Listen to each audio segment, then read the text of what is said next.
ونشهد أن لا إله إلا الله وحده لا شريك له وأشهد أن محمدا عبده ورسوله أما بعد الذي أرسله بالحق بشيرا ونذيرا وداعيا إلى الله أعوذ بالله من الشيطان الرجيم بسم الله الرحمن বেদিন পাশে ঘেরা করে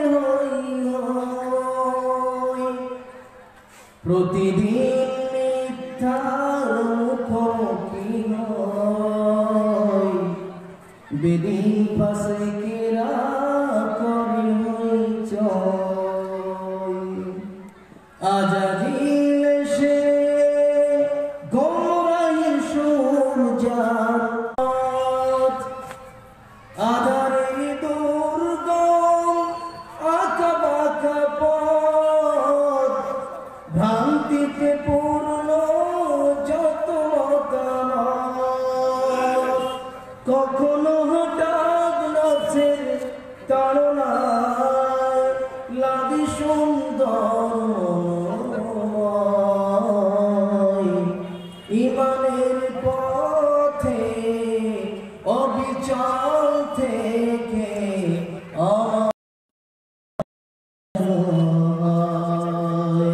ইমানের পথে অবিচল থেকে আমার মরণ যেন প্রতিক্ষণ সত্তর অবিনাশী অবিরাম মনটাকে ছুঁয়ে ছুঁয়ে যায় ইমানের পথে অবিচল থেকে আমার মরণ যেন হয় ইমানের পথে অবিচল থেকে আমার মরণ যেন উপস্থিত আজকে এই জলসার সুযোগ্য সভাপতি মহাশয়, মঞ্চে উপবিষ্ট ওলামায়ে কেরাম, সামনে বসে থাকা অত্র এলাকার শ্রোতৃমণ্ডলী, উপস্থিত প্রাণপ্রিয়া মা ও ভগ্নীগণ, প্রশংসা সেই মহান সত্তার শানে নিয়োজিত যার অশেষ রহমতের বদৌলতে আজকে তার শ্রেষ্ঠতম জায়গায় আজকে যেভাবে কুয়াশা ঝাঁপিয়ে নিয়েছিল এভাবেই যদি পরিস্থিতি থাকতো তাহলে এই জলসার ততটা সফল হতো না। তো সেই মহান স্রষ্টা সবকিছু করতে পারেন, তিনি আজকেও আকাশকে ক্লিয়ার করে এই মহতী জলসায় বসার এক সুবর্ণ সুযোগ দান করেছেন। সেই স্রষ্টার কৃতজ্ঞতা প্রকাশ করি, বলি আলহামদুলিল্লাহ। তারপরে পরে সর্বশ্রেষ্ঠ রাসূল যার অক্লান্ত পরিশ্রমের মাধ্যমে আমরা এই দ্বীন ইসলামকে পেয়েছি, সেই মহামানব মুহাম্মদ সাল্লাল্লাহু আলাইহি ওয়াসাল্লাম, তার প্রতি অবনমন দরুদ বিবর্ষিত আল্লাহুম্মা সাল্লি আলাইহি ওয়া বারিক। আজকের আলোচ্যের সংক্ষিপ্ত বিষয় সন্তান পিতা ও সমাজের ভূমিকা। একটা সন্তান কিভাবে লালন পালন করতে হবে, এতে পিতামাতার আবার ভালো নাও লাগতে পারে, আবার 90% ভালো লেগে যেতে পারে। এই জন্যে যারা আপনারা জায়গাগুলোকে এলোমেলো করে আছেন, আমি অনুরোধ করব যে আপনারা জায়গাগুলোকে এরকম এলোমেলো করে না রেখে আপনারা জায়গাগুলোকে পূর্ণ করে নেন। কারণ শয়তান ওই জায়গাটাতে বসে যায়। তো আপনারা কি শয়তানের সঙ্গ দিতে চান, নাকি আপনারা আপনাদের জায়গাগুলোকে পূরণ করবেন?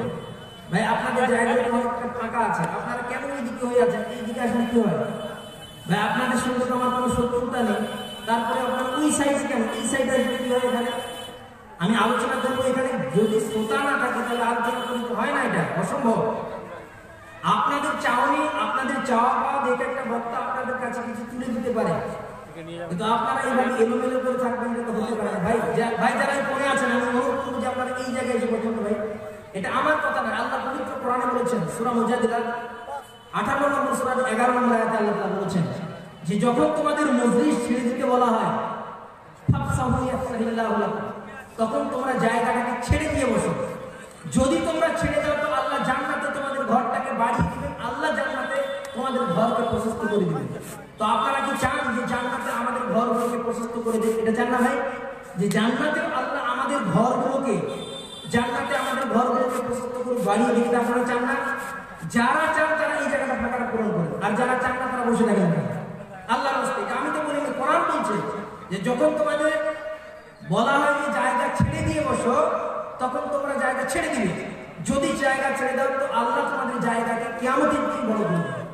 তাহলে যারা আপনারা যারা চান যে আমরা জান্নাতে ঘরটাকে প্রশস্ত করব, তারা এই জায়গাটা এসে বসে পড়বে। প্রিয় ভাই, একটা উদাহরণ দিয়ে আমি সামনে এগোবো। সেটা কি? একজন ব্যক্তি হাট থেকে একটা গাধা নিয়ে যাচ্ছিলেন, ছেলে, তার একজন ছেলে এবং একটা বৃদ্ধ লোক, তার বয়স প্রায় 60 থেকে 65 বছর বয়স। এই বৃদ্ধ লোক গাধা নিয়ে অতীব সন্তুষ্ট চিত্তে তিনি রাস্তা দিয়ে যাচ্ছেন। তো তার ছেলেটাকে বলেছে, আমার আব্বু তুমি গাধার উপরে চড়ো, আর আমি ওই নাকওয়ালটাকে ধরে আমি রাস্তা দেখিয়ে নিয়ে চলে যাব। সন্তান উঠেছে, বয়স তার 15 থেকে 16 বছরের একটা সন্তান। গাধাতে যাচ্ছেন, দেখা যাচ্ছে যে গাধাতে যেতে যেতে যেতে গ্রামে যখন ঢোকে, তো গ্রামের কতগুলো লোক বলছে, আচ্ছা কোন বেকুব লোক গো, আরে তুমি গাধার উপর বসে আছো, তোমার এটা এতটুকু ঘুষ নেই যে তোমার আব্বু 60-65 বছর একটা বয়স এভাবে হেঁটে চলে যাচ্ছে, আর তুমি তার উপরে গাধার উপর চলে যাচ্ছ, এটা কোনোদিন হয়? তুমি নেমে যাও। তো সন্তান মনে করছে, তো ঠিকই, আমি গাধার পিঠে যাবো, আমার পিতা হেঁটে যাবে, এটা হতে পারে না। তো সন্তান গাধার পিঠ থেকে নেমে এবার ওর বৃদ্ধ বাবাকে গাধার উপরে উঠিয়ে দিয়েছেন। প্রতিবদ্ধ যাচ্ছেন, কুশমন্ডি পার হচ্ছেন, তারপর আপনার পানশালায় আসছেন। তো দেখছেন ওখানকার কতগুলো লোক বলছে, দেখ দেখ দেখ ওই বুড়ার কাণ্ড, দেখ তার ছেলেটাকে, 15 বছরের ছেলেটাকে হাঁটিয়ে নিয়ে যাচ্ছে, এই গাধার উপরে চলছে। লোক বলছে, তো লোকও বলছে, বৃদ্ধা লোকটাও বলছে যে আচ্ছা ঠিকই কথা, আমার সন্তানটাকে আমি হাঁটিয়ে নিয়ে যাচ্ছি আর আমি গাধার উপরে চলছি, এটা কেমন হয়? তো বাপ বেটা দুজনেই হেঁটে রওনা দিয়েছে, গাধায় আর কেউ চলছে না। যেতে যেতে যেতে যেতে যেতে লোক বলছে, ও চাচা, করিম চাচা, তুমি কি গাধা কিনলে? বলছে, হ্যাঁ কিনেছি। তো মজার বিষয়, তুমি গাধা কিনেছো, তো তুমি হেঁটে যাচ্ছ, তোমার সন্তান হেঁটে যাচ্ছে, কি খবর? তো মানুষের অবজেকশন এখানে। তখন তিনি কি করলেন, আরেকটু রাস্তা এগিয়ে বলছেন যে বেটা গাধাটাকে শক্ত করে বেঁধে নেয়। এবার বেঁধে গাধাটাকে পাশের মধ্যে ঝুলিয়ে নিয়ে দুই বাবাটা দুইটা কাঁধে নিয়ে গাধাটা ঝুলিয়ে নিয়ে যাচ্ছে। লোকেরা বলছেন যে একটা গাধা এর পিঠে মানুষ চড়ে, কত বোঝায় করে চড়ে, তো তোমরা দুজন হেঁটে যাচ্ছ, তোমরা দুজন একই কোলে করে নিয়ে কাঁধে করে নিয়ে তোমরা যাচ্ছ, তোমরা কোন গাধা হবে? এতগুলো মানুষের কমেন্ট দেখে এরই মাথা করে শেষ। কি কমেন্ট ছিল? প্রথমত সন্তানটা চললো, সেখানে মানুষের আপত্তি। সন্তানটাকে নিচে নিয়ে তার বাপকে গাধার উপরে দিলেন, সেটাও মানুষের আপত্তি।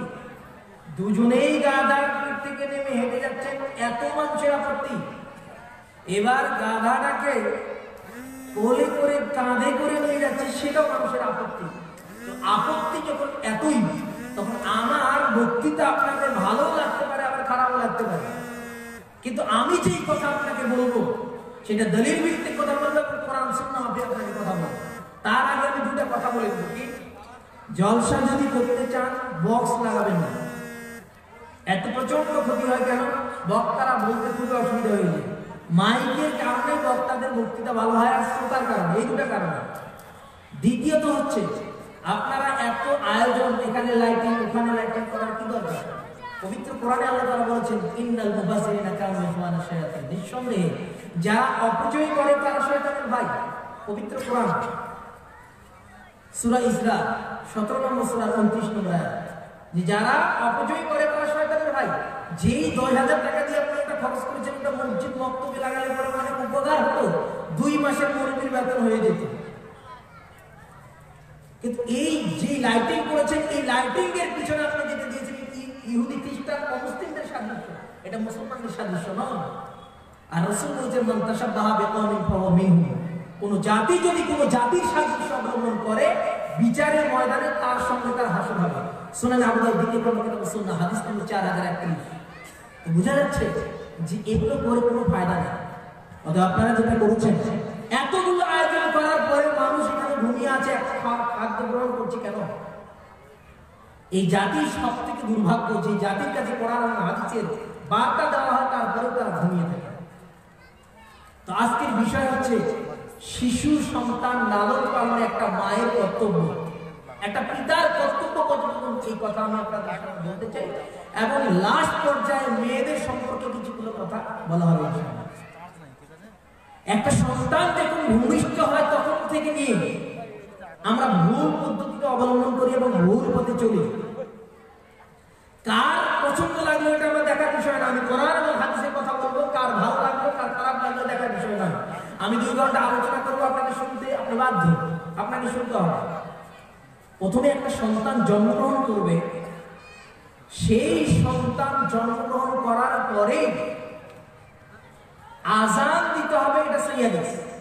সুনানে তিরমিজি প্রথম খণ্ড হাদিস নম্বর 1514, যে যখন আযান রাসূলুল্লাহ সাল্লাল্লাহু আলাইহি ওয়াসাল্লাম হাসান আর হুসাইন, আল্লাহ রাসূল হাসান এবং হুসাইন যখন জন্মগ্রহণ করেছেন তখন তিনি আযান দিয়েছেন। এই হাদিস হাসান সূত্রে সহিহ রয়েছে। তবে বাম কানে আযান, ডান কানে আযান, বাম কানে ইকামত, এই যে প্রথা সমাজে রয়েছে, এই হাদিস ঠিক নয়, হাদিসটি যায়ীফ, এর উপরে আমলযোগ্য নয়। দ্বিতীয়ত কি, একটা সন্তান যখন জন্মগ্রহণ করবে 7 দিনে তাকে আকিকা দিতে হবে। এবার আকিকা যখন দিই তখন আমাদের সমাজে কি, এই সন্তানটাকে 7 দিনে আকিকা, এটা তার নির্দিষ্ট একটা সময়, কিন্তু এর আকিকা দেওয়ার কোনো ব্যবস্থা আমাদের সমাজ গ্রহণ করে না। হ্যাঁ, আমাদের সমাজ গ্রহণ করে, ছেলেরাকে বিয়ে দিব কি করে, এই জন্য 1 বছর ধরে বউ দেখা হয়, বাদ্য বাজনা নিয়ে ছেলেটাকে ধুমধাম করে বিবাহ দেওয়া হয়, বরযাত্রী যাবে 200,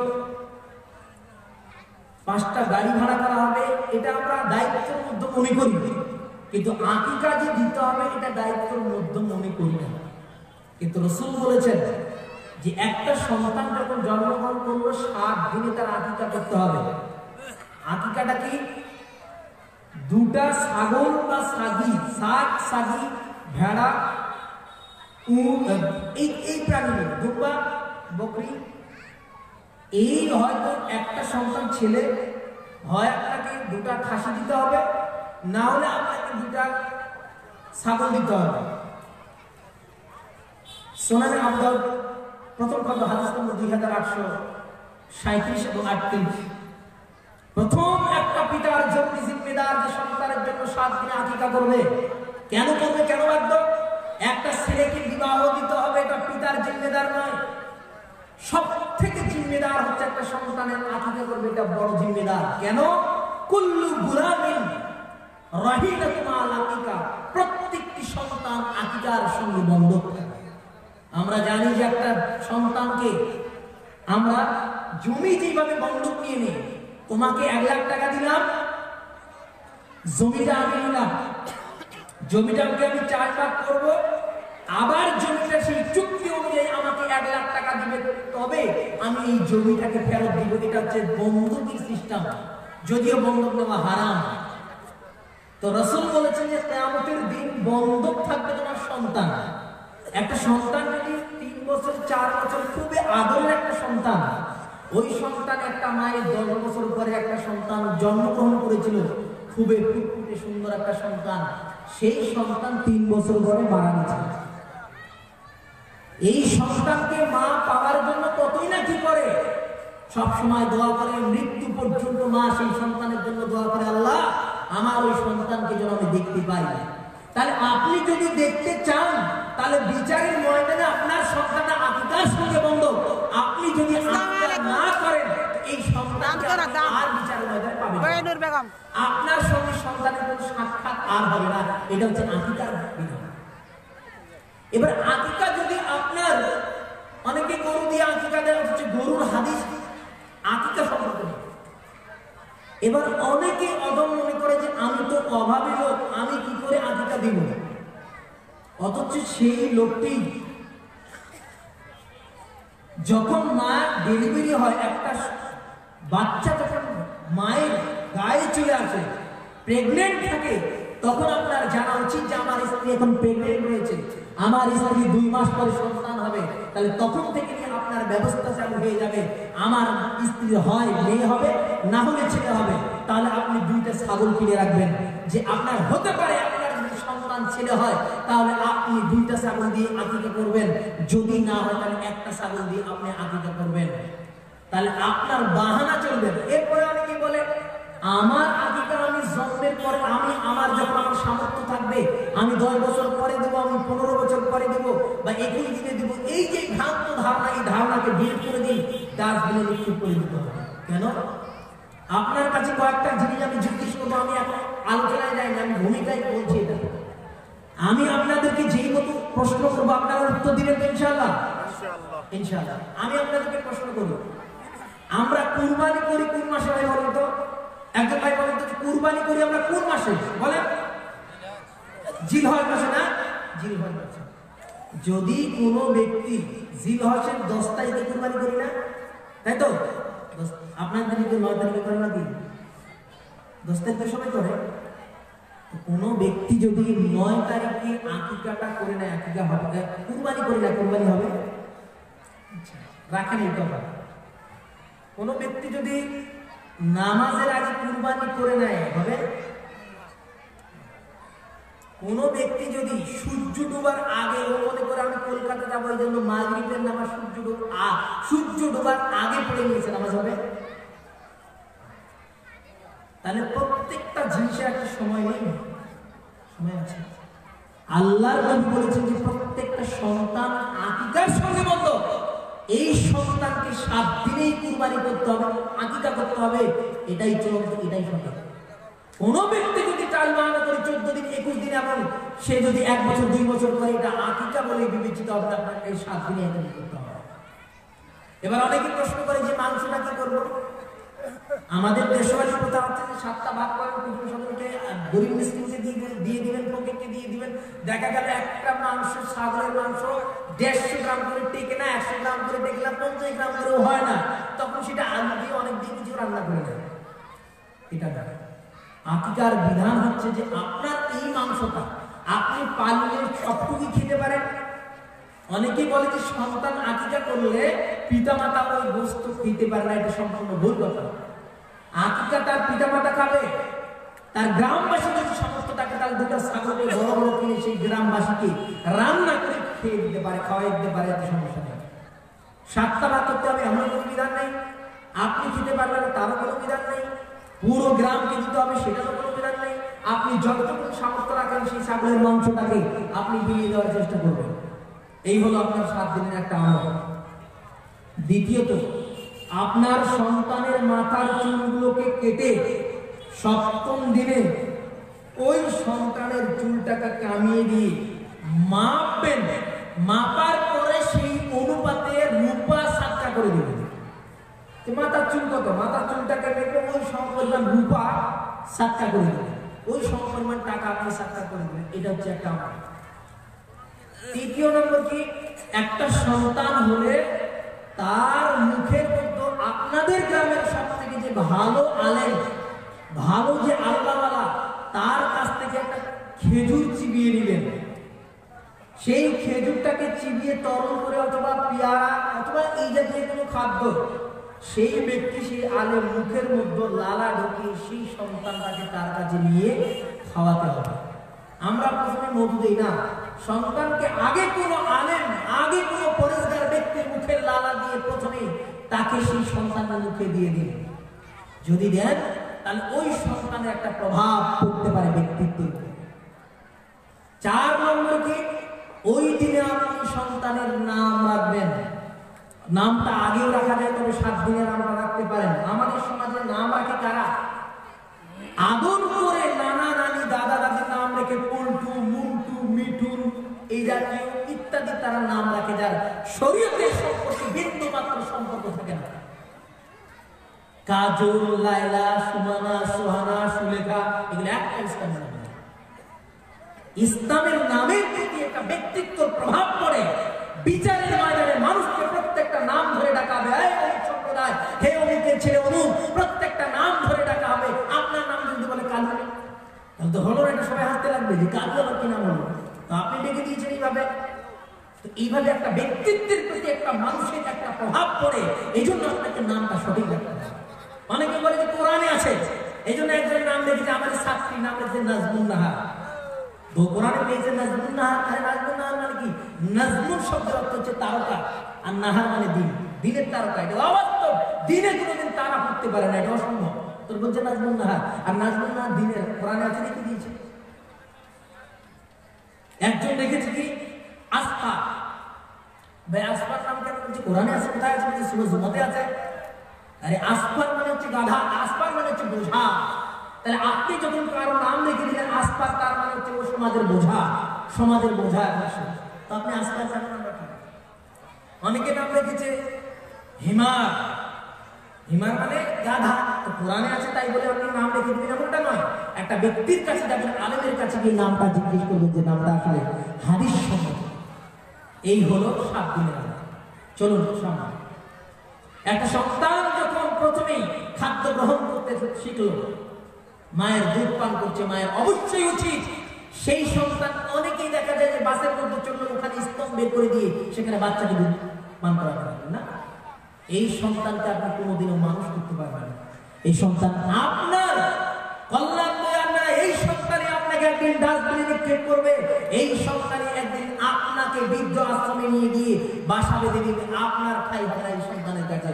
যদি আপনার দায়িত্বের মধ্যে বিন্দু পরিমাণ ত্রুটি থেকে যায়, আপনি যদি আপনার সন্তানটাকে ওইভাবে খোলামেলা ভাবে স্তনের দুধ আপনি পান করান, তার নিশ্চিত আপনি জেনে রাখুন এই সন্তান আপনার সুসন্তান হবে না, এই সন্তান আপনার বদ সন্তান হবে, যাকে আপনি গাইড করতে পারবেন। প্রথমে যখন একটা সন্তান ভূমিষ্ঠ হবে, যখনই কথাবার্তা আব্বু আব্বু বলে, আম্মু আম্মু এমনিতেই বলে, তখন প্রথমে তাকে শিক্ষা দিতে হবে লা ইলাহা ইল্লাল্লাহ।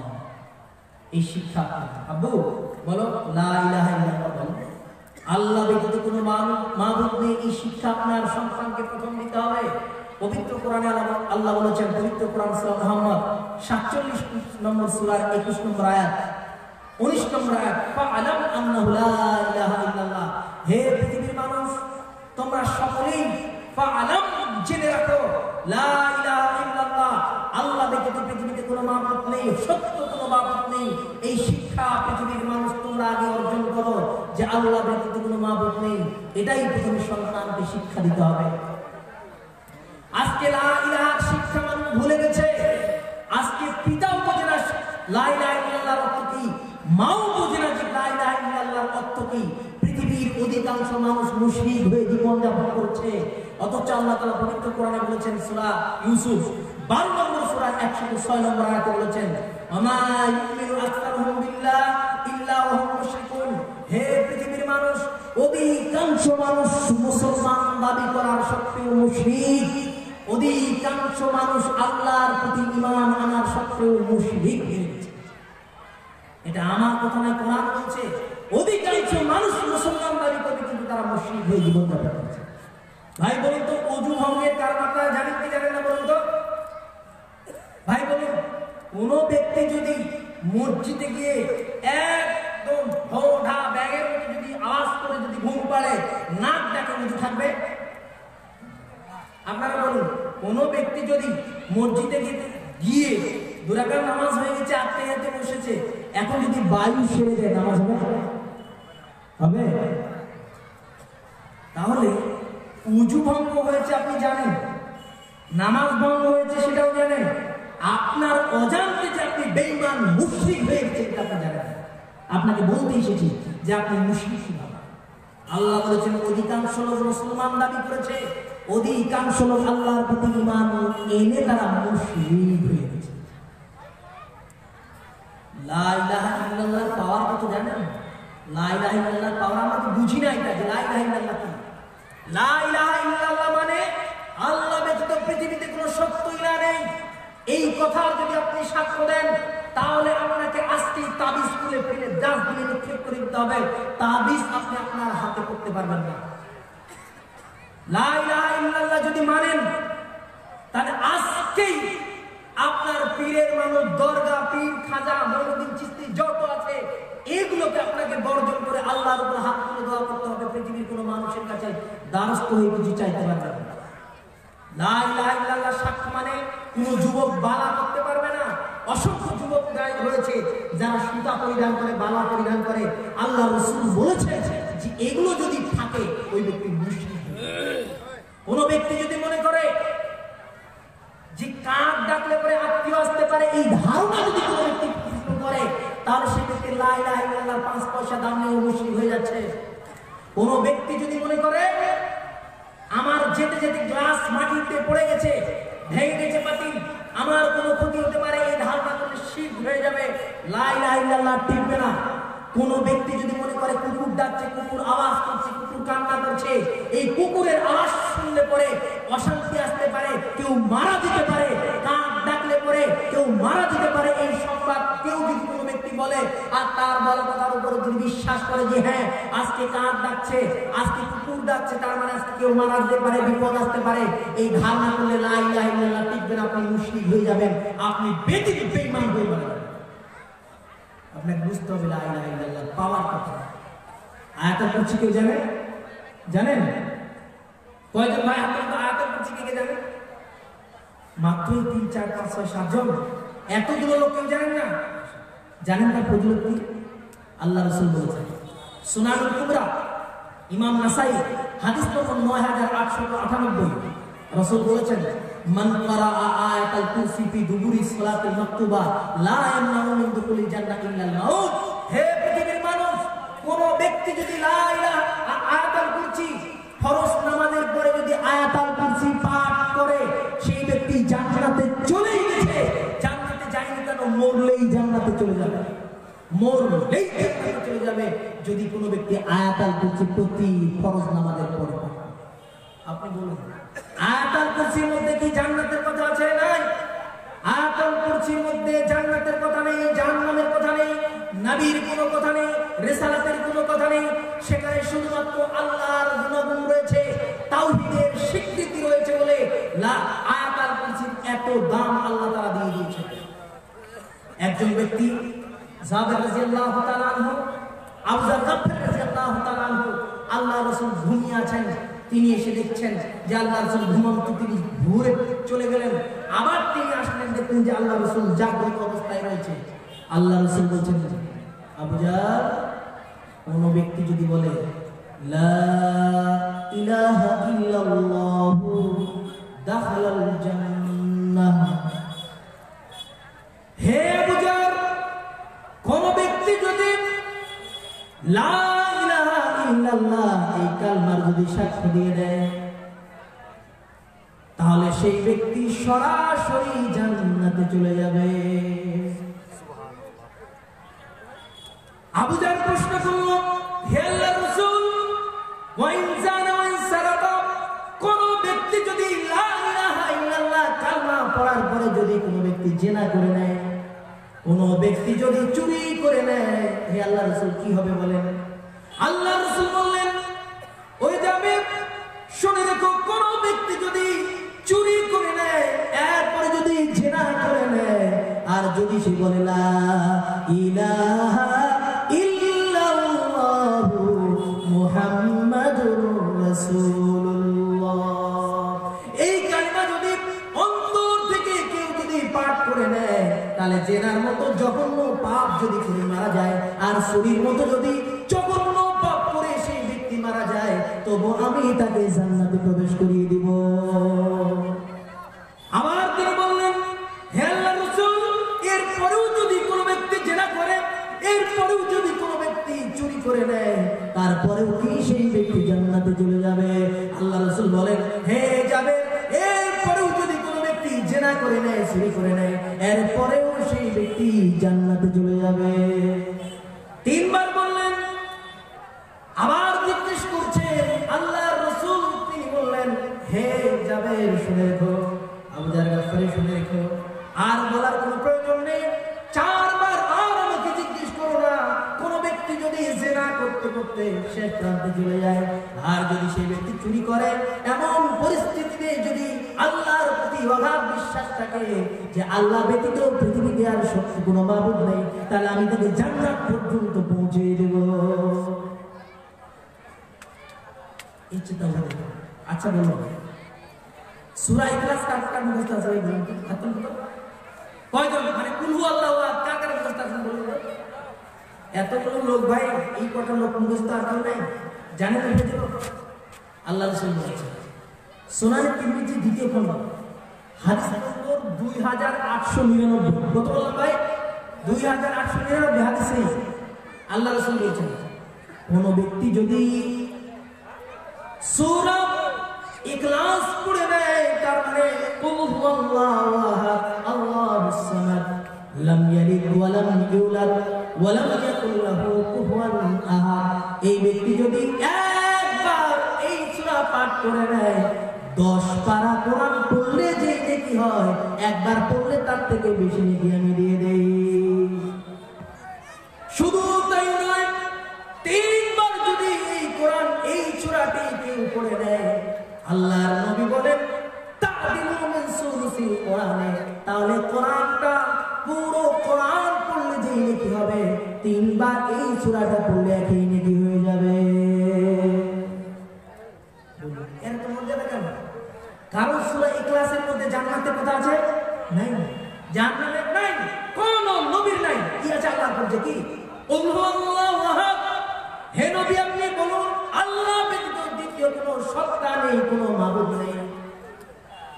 কুল হুয়াল্লাহু আহাদ, আল্লাহুস সামাদ, তিনি বেনিয়াজ, কোনো মুখোমুখি নয়, তিনি কাউকে জন্ম দেননি, তিনি কারো কাছ থেকে জন্ম নেননি, তার সমতুল্য পৃথিবীতে আর কেউ নেই। এই কথা যদি কোনো ব্যক্তি বলে, 3 বার বললে পরে পুরো কোরআন মুখস্থ কর, পুরো কোরআন পড়লে যে নেকি হবে, এই 3 বার পড়লে এই নেকি হয়ে যাবে।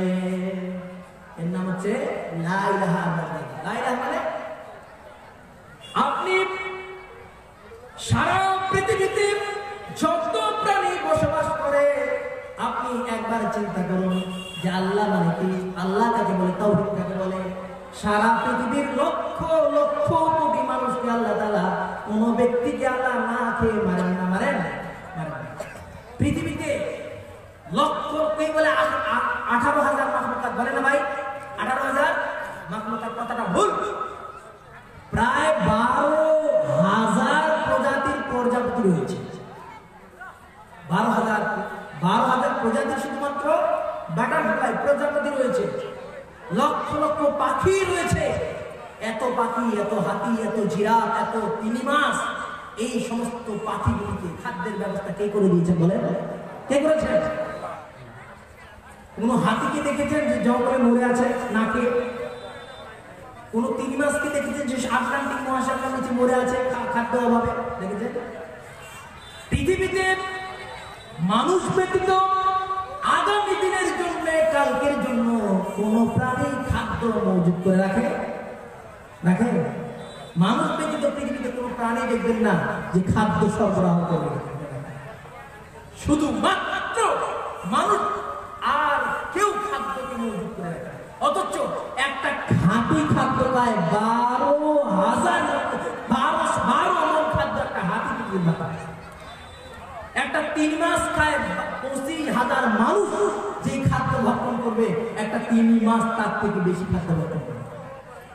কিন্তু 3 মাস না, আপনাকে বলে দিতে চাই প্রিয় ভাই সকল, মানুষ আজকে ছুটাছুটি শুধুমাত্র সংসার নিয়ে নামাজের কোনো ধার নাই, ইসলামের কোনো ধার নেই, কোনো কিছু নেই, শুধু দিন নিয়ে ছুটছে। সামনে যে একটা কবর রয়েছে সেটা সে বুঝতে পারে। আজকে আয়োজন বেশি ভাই, আয়োজনটা আজকে ব্যবস্থা না,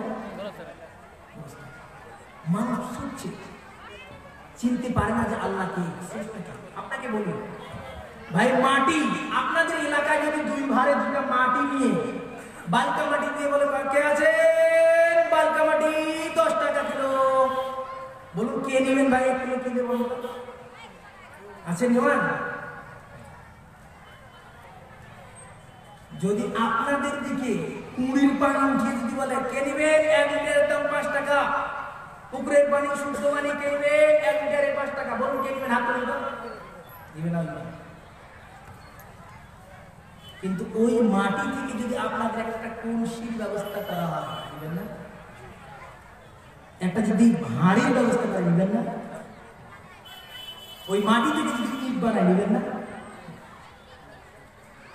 মানুষ একটা ক্ষুদ্রতম ক্ষুদ্র জিনিস থেকে একটা কত বড় জিনিস তৈরি করছে। মানুষ এগুলো নিয়ে গবেষণা করছে, চিন্তা ভাবনা করছে। আর মানুষকে যে আল্লাহ সৃষ্টি করেছেন, ওই আল্লাহর কি তোমাদের উদ্দেশ্য কোনো কিছু নেই? না এমনি ছেড়ে দিয়েছে মানুষকে? এমনি ছেড়ে দিয়েছে না উদ্দেশ্য আছে? আল্লাহর উদ্দেশ্য আছে, কিন্তু উদ্দেশ্যবিহীন হয়ে আজকে মানুষ চলাফেরা করছে। কোনো ধান্দা নেই। সামনে যে তার কবরে যে যেতে হবে, এটা আর কোনো কিছুই ভাবনা চিন্তা নেই। একটা উদাহরণ দিচ্ছি। কুশমন্ডি থেকে আপনাদের এখানে আসতে হবে, যে রোডটা দিয়ে আসলাম, সেই রোডটা দিয়ে প্রতিদিন ধরেন যে আমাদের সভাপতি সাহেব আসেন, আমরা জালসা শেষ করে প্রতিদিন যাই, ওইখান দিয়ে যাতায়াত করি। ওনারা জানেন যেখানে একটা গর্ত রয়েছে, কি ভাই, বিশাল বড় একটা গর্ত রয়েছে। মানুষ পড়লে আর বাঁচতে পারবে না, সাইকেল মাইকেল নিয়ে পড়লেও লোক খুঁজে পাওয়া যাবে না, এত নিচে করে। কারণ কালভেট তৈরি হবে, তো ওই জন্য ওটাকে গর্ত করা হয়েছে। প্রতিদিন যাওয়া হচ্ছে, মানুষ যাচ্ছে। এবার 3 বন্ধু আমরা গল্প করছি, যেতে আমরা জানি যে খালটা এখানে আছে, একটু হুশ করে যেতে হবে, লাইটও আছে আমাদের সঙ্গে। তো বাদাম নিয়েছে, বলছে একটু খান, বাদাম খান। আমি যাচ্ছি, গল্প করছি যে আমাদের জালসাটা এরকমই হয় প্রতি বছর, মানুষ তো আসে না, ওই প্রধানমন্ত্রী যখন চড়ে তখন আসে। এইভাবে গল্প করতে করতে আমরা যাচ্ছি। যেতে বিভোর হয়ে গল্প করতে 3 জনেই খালা নিজের অজানা। আমরা জানি যে খালটি ছিল, আমরা জানি যে খালটি আর একটু পরে যাবে। তারপরে বিভোর হয়ে যখন আমি গল্প করতে লাগলাম, সভাপতি সাহেব যখন আমার সঙ্গে গল্প করতে লাগলো, বিভোর হয়ে যখন গল্প করছি, গল্প করতে অজান্তে নিজের অজান্তে খালের মধ্যে পড়ে গেছে, আমার আর হুঁশ নাই। আল্লাহ বলেন, আল্লাহ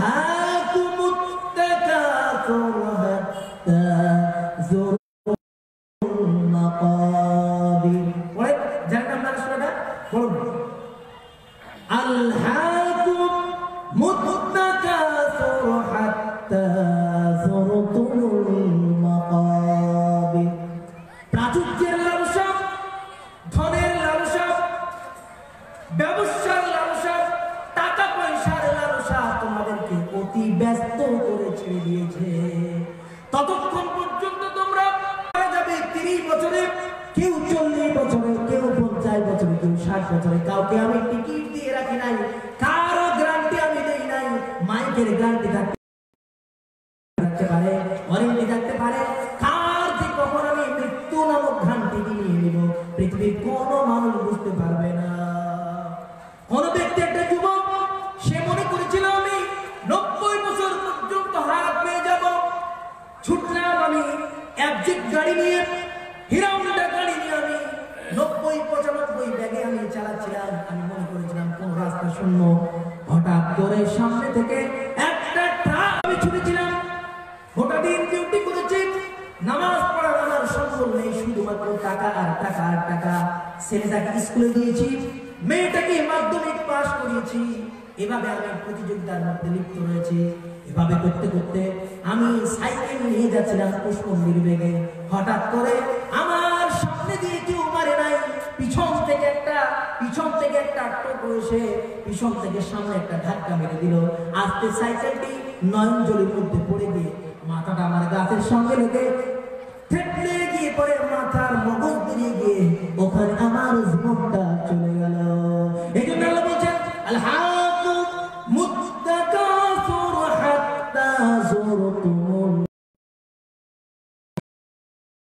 হে পৃথিবীর মানুষ, ছোট্ট তোমরা মালের জন্য, ছোট্ট তোমার স্ত্রীর জন্য, ছোট্ট তোমার সন্তানের জন্য, তোমার মালের জন্য শুনে রেখো, আজরাইল একদিন তোমাদের জীবনের ঘাটতিটা মেরে দিবেন। ইজা জা আজালুহা লা ইস্তাখিরুনা সাআতাও ওয়া লা ইস্তাকদিমুন। আমি দেখা করতে চাই, আল্লাহ আমার 1 ঘন্টা পর জীবনটা নিয়ে নিও। আল্লাহ বলবেন না, তোমার নির্ধারিত সময় আমি যখন দিয়ে দিয়েছি তখনই তুমি মৃত্যুবরণ করবে, এর আগেও হবে না, এর পরেও হবে না। এই জন্য কবরকে ভয় করে রাস্তা চলো, বাড়ি দাও, আর তাওহীদকে একমাত্র লক্ষ্য করো, তুমি জান্নাত পাবে, আর কিছু না। এই জন্য প্রথমে সন্তানকে কি শিক্ষা দেবেন বলেন তো? বলুন, কি শিক্ষা দেবেন? প্রথম তাওহীদ। তাওহীদ বলতে, তাওহীদ মানে হচ্ছে যে আল্লাহর একত্ববাদ করা, তার সঙ্গে বিন্দু পরিমাণ কাউকে শিরিক করা নয়। প্রথমে তো আপনাকে বলতে হবে, কি বলছিলাম, প্রত্যেকটা প্রাণীকে আল্লাহ খাবার ব্যবস্থা করেছেন, তিনি আমাদেরকে আসমান থেকে পানি দেন। আর সন্তান চাইতে গেলে পীরের মাজার, নাকি? সন্তান চাইতে গেলে পীরের আলেমের কাছে দিয়ে তাবিজ নিয়ে এসে তাবিজ দেন। পশ্চিমকালে এই তাবিজ আপনার 4 আনা পরিমাণ কোনো কিছু করতে পারে। আজকে যদি তাবিজ থাকে কেন? রাসূল বলেছেন, মান তাআল্লাকা তামিমা, মান আল্লাকা তামিমাতান ফাকাদ আশরাক। কোন ব্যক্তি যদি তাবিজকে লটকিয়ে দিল, ঝুলিয়ে দিল, সেই ব্যক্তি আল্লাহর সাথে শিরক করবে। মুসনাদে আহমদ হাদিস নম্বর 22,017। অতএব তাবিজ যদি থেকে থাকে আজকে খুলে ফেলে দিতে হবে। কেন? এই হাদিসে বলেছে 10 জন একটা ব্যক্তি আল্লাহ রাসূলের কাছে এসে বলছে, হে আল্লাহ রাসূল, আপনার সঙ্গে আমরা বায়াত করতে চাই, বায়াত করব। আল্লাহ রাসূল 9 জনের সঙ্গে বায়াত গ্রহণ করলেন, একজনের সাথে বায়াত গ্রহণ করলেন। আল্লাহ রাসূল বলছেন, লোকেরা বললেন যে আল্লাহ রাসূল, আপনি 9 জনের সঙ্গে বায়াত গ্রহণ করলেন, হাতে হাত মিলালেন, একজনের সাথে হাত মিলালেন না কেন? আল্লাহ রাসূল বলছেন যে ওর হাতে একটা বালা আছে, বালা। যুবকরা অনেকে বলে আছে, দেখেন আল্লাহ রাসূল বলছে বালাটা যদি না খোলে তার সাথে আমার কোনো সম্পর্ক নেই। বালাটা খুলে দিল, তারপরে আল্লাহ রাসূল হাতের সাথে হাত। তাবিজ খোলার মর্যাদা জানেন? মান কাতাআত তামিমাতান, যে ব্যক্তি তাবিজকে কারো হাত থেকে কেটে দিল, আপনার স্ত্রী ছিল আপনি কেটে দিলেন, আপনার সন্তানের ছিল কেটে দিলেন, আপনার মা ছিল কেটে দিলেন, যদি কোনো ব্যক্তি কেটে দেয় তাহলে একটা গোলাম আজাদ করলে যে নিতে পারে সেই নিতে পারে। আর ভণ্ড হুজুরেরা, ভণ্ড মন্দিরা তাবিজ দিয়ে আপনাকে দিচ্ছে, ওই তাবিজ দিয়েছে এই জন্য যে তার ব্যবসাকে যুক্ত হবে, এই জন্য আপনাকে তাবিজ দিয়ে বরকত করে দিয়েছে। তাবিজের 4 আমল ইসলামে বলে।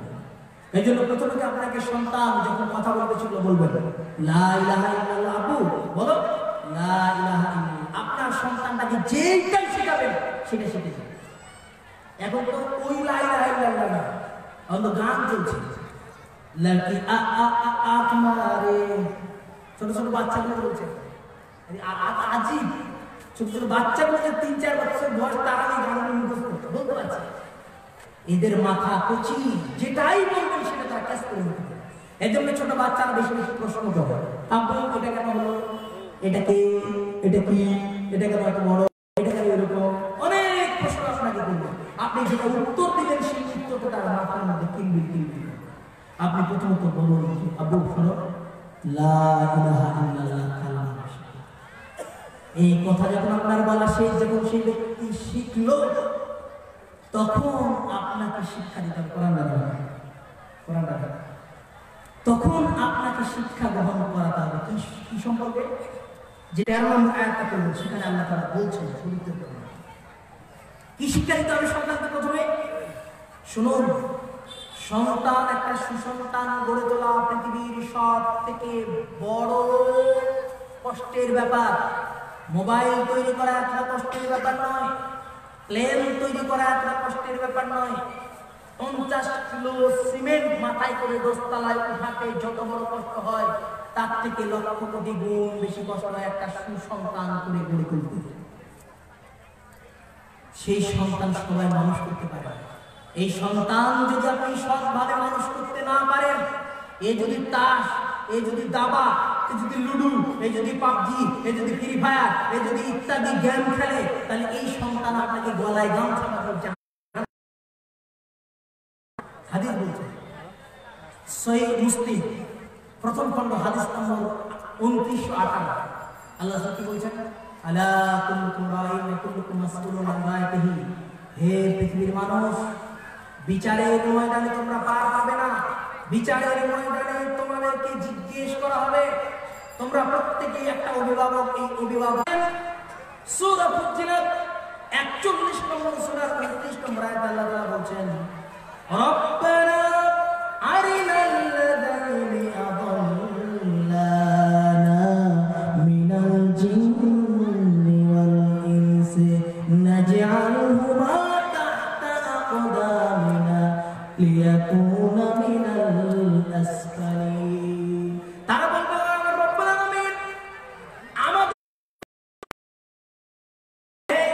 আলামিন, আমাদেরকে গুমরাহ করেছে, আমাদেরকে জাহান্নামের রাস্তা দেখে দিয়েছিল, আমাদেরকে ফ্রি ফায়ার হাতে তুলে দিয়েছিল, মোবাইল তুলে দিয়েছিল। সেই মোবাইল দিয়ে আমরা কার্টুন দেখেছিলাম, সেই মোবাইল দেখে আমরা পাবজি খেলেছিলাম, সেই মোবাইল দেখে আমরা ফ্রি ফায়ার খেলেছিলাম। গোটা দিন আমরা ব্যস্ত ছিলাম মোবাইলের সঙ্গে।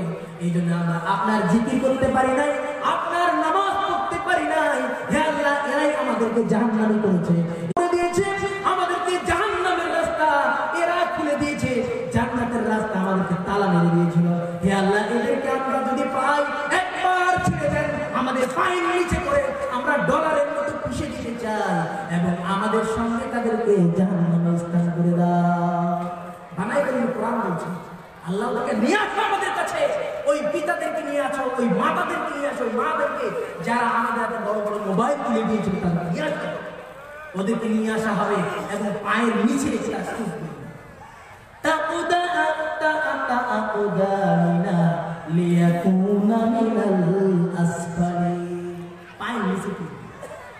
আপনার সন্তান বলে সেদিন করবে, সেদিন কোনো পরিচয় নেই, একমাত্র পরিচয় সেটাই যদি আপনার সন্তানকে সুশিক্ষিত করে লালন পালন করেন, সেই সন্তান আপনার বিচারের ময়দানে সেই জান্নাতের সহায়ক হবে। এ ব্যক্তিটা আর কাল কেউ হবে। এই জন্য সন্তানকে লোকমান হাকিম প্রথমে শিক্ষা দিচ্ছেন কি? লোকমান হাকিম তার সন্তানকে কোরআনে বলছেন, وَإِذْ قَالَ لُقْمَانُ لِابْنِهِ وَهُوَ يَعِظُهُ يَا بُنَيَّ لَا تُشْرِكْ بِاللَّهِ إِنَّ الشِّرْكَ لَظُلْمٌ عَظِيمٌ। ইবাদত করার আগে 7 বছরের আগে আপনার সন্তানকে বুঝাতে হবে। কি বুঝাতে হবে? লোকমান হাকিম তার বেটাকে বলছে, তার বেটাকে বলছে, ইয়া আব্বু, নরম ভাষায় কথা বলেন, কড়া করে নয়।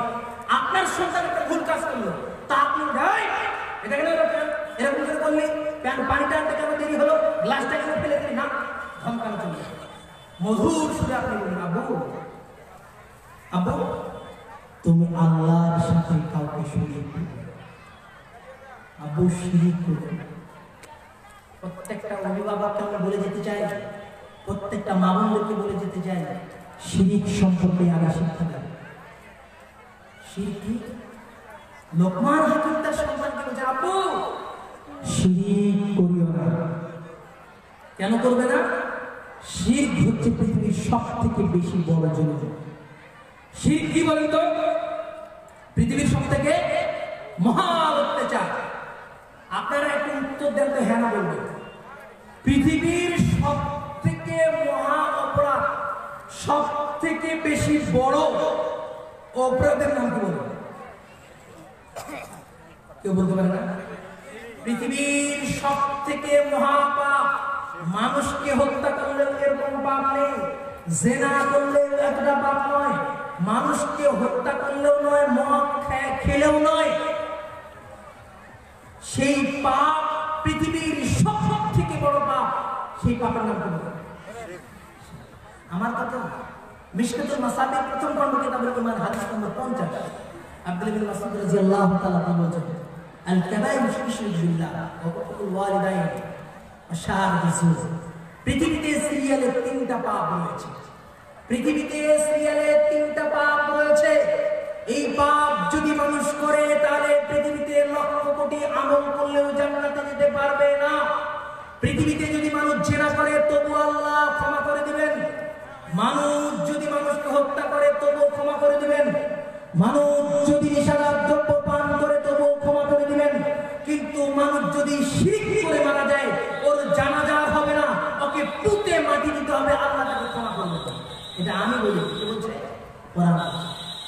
ইন্নাল্লাহা ইয়াগফিরু আন ইউশরাকা বিহি ওয়া ইয়াগফিরু মা দুনা যালিকা লিমান ইয়াশা। পৃথিবীতে যদি লক্ষ কোটি গুণ তোমরা যদি পাপ করে থাকো, সেই সমস্ত পাপগুলিকে আল্লাহ আমি ক্ষমা করে দিব। শিরক যদি না থাকে, শিরক যদি না করো, পৃথিবীর সমস্ত পাপ আমি আল্লাহ ক্ষমা করে দিব। কোরআন বলছে সূরা নিসা 4 নম্বর সূরা 48 নম্বর আয়াত, সূরা নিসা 4 নম্বর সূরা 116 নম্বর আয়াত। তাহলে শিরক কি? এই আয়াতে কোরআনে বলছে যে আপু আল্লাহর সঙ্গে বিন্দু পরিমাণ শিরক করিও না। আর শিরক করাটা পৃথিবীর সবথেকে বড় জুলুম, অত্যাচার। শিরক কি ভাই বলতো? পৃথিবীর সবথেকে বড় অত্যাচার এবং জুলুম। কি করে জুলুম? একটা আপনাকে एग्जांपल দিচ্ছি। কি एग्जांपलটা? পৃথিবীতে সবথেকে জুলুম কেন? দুটো উদাহরণ দিই, তাহলে আপনি বুঝতে পারবেন শিরকটা কি। ভাই বলুন, এই যে আমাদের সূর্যটা উঠাচ্ছে, আজকে সকালবেলা কুয়াশা হয়েছিল না? বলুন তো হ্যাঁ না হয়েছিল না? কারণ এই সূর্যটা যদি আল্লাহ না উঠাতেন, পৃথিবীর সমস্ত সরকার যদি একত্রিত হয়, তো সূর্যটাকে উঠাতে পারবে? হ্যাঁ না বলে না? পৃথিবীর কোনো ব্যক্তি সূর্যটাকে উঠাতে পারবে? আচ্ছা, আল্লাহ যদি আসমান থেকে বৃষ্টি বর্ষণ না করে, তো পৃথিবীর সমস্ত সরকার যদি একত্রিত হয়ে যায়, আর যদি আল্লাহকে গালিগালাজ করে, আর যদি পারমাণবিক বোমা আল্লাহর উপরে ইয়ে করে দেয়, ছুঁড়ে মারে, যদি মনে করে যে আমি আল্লাহকে আজকে মেরে ফেলে দিব, যদি বৃষ্টি না দেয়, নাউজুবিল্লাহ, তাহলে কি আল্লাহ কি ওর ভয়ে বৃষ্টি দিয়ে দিবে? বলুন। সন্তান যদি আল্লাহ না দেয়, পৃথিবীর কোনো ডাক্তার দিতে পারবে ওষুধ দিয়েও? আল্লাহ যদি কারো জান ছিনিয়ে নিতে পারে, কারো জান যদি ছিনিয়ে নেয়, পৃথিবীর কোনো ডাক্তার সেই জানটাকে ধরে রাখতে পারবে? এবার শুনুন, তাহলে ওই আল্লাহকে বাদ দিয়ে যদি আপনি এবার যদি কোনো পীরের কাছে গিয়ে বলেন যে পীর বাবা 10 বছর ধরে আমার কোনো সন্তান হয় না, বড্ড সন্তান দেখার আমার ইচ্ছা, একটু আমাকে একটা সন্তান দাও না, তাহলে এটা আল্লাহর সাথে এটা দেওয়ার কে মালিক? বলেন, সন্তান দেওয়ার কে মালিক? আল্লাহ। কোন ব্যক্তি এটা যদি পীরের কাছে বলে, ওই পীর কি দিতে পারবে? দিতে পারবে? এটার নাম শিরক। এটা আল্লাহ বরদাস্ত করতে পারে? কেমন শিরক? পৃথিবীর সবথেকে বড় গুনাহ কেন? কেন অত্যাচার? আপনাকে একটা কথা, অনেকেই যুবকেরা নতুন বিবাহ করে বোম্বাই জমিতে থাকতে যায় কি যায় না ভাই বলুন তো? যায় না? তার স্ত্রী আছে, সন্তান আছে, এমন কতগুলো লোক বাইরে থাকে, সৌদি আরবে যায়, তারা টাকা পাঠায় 10,000 15,000 মাসে টাকা পাঠায়। তার স্ত্রী একটা ফোন নিয়েছে, মোবাইল, তার সন্তান, এবার ওর সন্তান যখন ওর আব্বা ফোন করে, আরে আব্দুর রহমান কেমন আছে আব্বু? বুঝে ভালো নেই, আমার ওই আব্বাটা খুব ভালো। আরে কোন আপরে? বলছে ওই যে আমার কাছে মুখ বলেছে, মুখ আব্বা খুব আমার ভালো, খুব ভালো না। তো নিজের আব্বাকে যদি আব্বা বলে না রাখে, পরের কোনো মানুষকে যদি চাচা বা মামু খালা খালু হয়, তাকে যদি আব্বু বলে ডাকে, এসব দিতে পারবে বাবা? বলেন, ওর বাবার কাছে টাকা চাকা সম্ভব, কিন্তু ওর পরে কোনো একটা বাড়ি ওর দেওয়ার ইয়ে কাছে গিয়ে ওর একটা কাকার কাছে পাড়ার সম্পর্ক হয়, আর কাকার ভাবির সম্পর্ক খুব জটিল সম্পর্ক, ট্রু লাভ এটাই। এবার ওর কাকা কি বলে, আব্বু আমাকে 10 টাকা দাও, আমাকে 10 টাকা দাও না, এভাবে বলে ওর কাছে টাকা চায়, কিন্তু এর আব্বার কাছে চায় না। কেমন লাগবে আপনাকে? কেমন লাগবে বলো? ওর স্ত্রী ও টাকা দেয়, ও পড়ায়, ও মোবাইল কিনে দিয়েছে, আর ওর দেওয়ারের সাথে ফোন করে, ওর সাথে ফোন করে। কেমন লাগবে? আরেকটা এক্সাম্পল কি, ধরেন আমি এখানে জলসা করতে এসেছি, ধরে নেবেন যে কোনো আমার একজন বন্ধু আমার সাথে একদম অন্তরঙ্গ বন্ধু, আমি 1 লাখ টাকা চাইলে করে 1 ঘন্টা ম্যানেজ করে দিতে পারি। এত বন্ধুত্ব, যা চাই আমি বন্ধুকে আমি তাই দিয়ে দিই, কোনোদিন না করি। তো একদিন এখানে আমি জলসা করতে আসি, আর আমার স্ত্রী যদি আমি কালকে গিয়ে বলে যে আচ্ছা আপনি তো জলসায় গিয়েছিলেন, তো একটা কথা বলতে চাচ্ছেন, কিরে? তো বলছে যে একটা কানের দুল আমার হারিয়ে গেছে। তো এটা স্বামী মেনে নিতে পারবে না, পারবে না বলুন? একটা কানের দুল হারিয়ে গেছে, মেনে নিতে পারবে তো? ধরেন বলছে যে আমার 500 টাকাটা হারিয়ে গেছে, তুমি যেটা দিয়েছিলে শাড়ি কেনার জন্য, নাইটি কেনার জন্য, ওটা নেই, হারিয়ে গেছে। তো স্বামী মেনে নিতে পারবে না? মেনে নিতে পারবে। কিন্তু তার স্ত্রী যদি লুকিমুকি করে বলে যে আচ্ছা আপনার বন্ধু আব্দুল্লাহ এসেছিল, ও তো বলে যে তুমি বলে যা দাও সেটাই, তুমি যেটাই চাও সেটাই দিয়ে দে। তো আজকে আমার সঙ্গে বায়না করছে, আমার সঙ্গে চেয়েছে যে আমি যেন তার সঙ্গে একবার থাকি। তো এই জন্য আপনার কথা রাখতে আমি আর অমান্য করে, যেহেতু ওর সঙ্গে একটা ভাব সম্পর্ক আপনার, তো আমি কি না করবো, আমি একদিন তার সঙ্গে থেকে যাই। বলুন পৃথিবীর কোনো স্বামী মেনে নিতে পারবে? একটা নাকের দুল হারিয়ে গেলে মেনে নিতে পারবে তো? পারবে। টাকা হারিয়ে গেলে মেনে নিতে পারবে, কিন্তু স্বামীর সাথে, স্ত্রীর সাথে অন্য ছেলেকে দেখবে, এটা পৃথিবীতে কোনো স্বামী। আল্লাহ এই জন্য বলছে, আরে 1,00,000 কোটি প্রাণীকে আমি খাওয়াই, 25,000 লোকের খাদ্য ভক্ষণ করে একটা 3 মাস তার খাদ্যের ব্যবস্থা আমি করেছি। একটা হাতির খাদ্য আমি ভক্ষণ করি, পৃথিবীতে একটা হাতি নেই, 1,00,000 কোটি হাতি রয়েছে, কোন হাতি না খেয়ে মারা যায় না। পৃথিবীতে 1,00,000 কোটি গুণ পাখি রয়েছে, রং বিরঙের খাদ্য খায়, কেউ চেরা খায়, কেউ আবার মাকড়সা খায়, কেউ বুবরিকে খায়, কেউ টাকুয়া খায়, কেউ শামুক খায়, কেউ ঝিনুক খায়। পৃথিবীর বৈচিত্র্যময় খাদ্য ভক্ষণ করে পৃথিবীর এমন কোনো পাখিকে দেখবে না, এমন কোনো প্রাণীকে দেখবে না তাদের খাদ্যের অভাবে মারা গেছে। আমি আল্লাহ তাদের চাওয়াকে পূর্ণ করে দেই।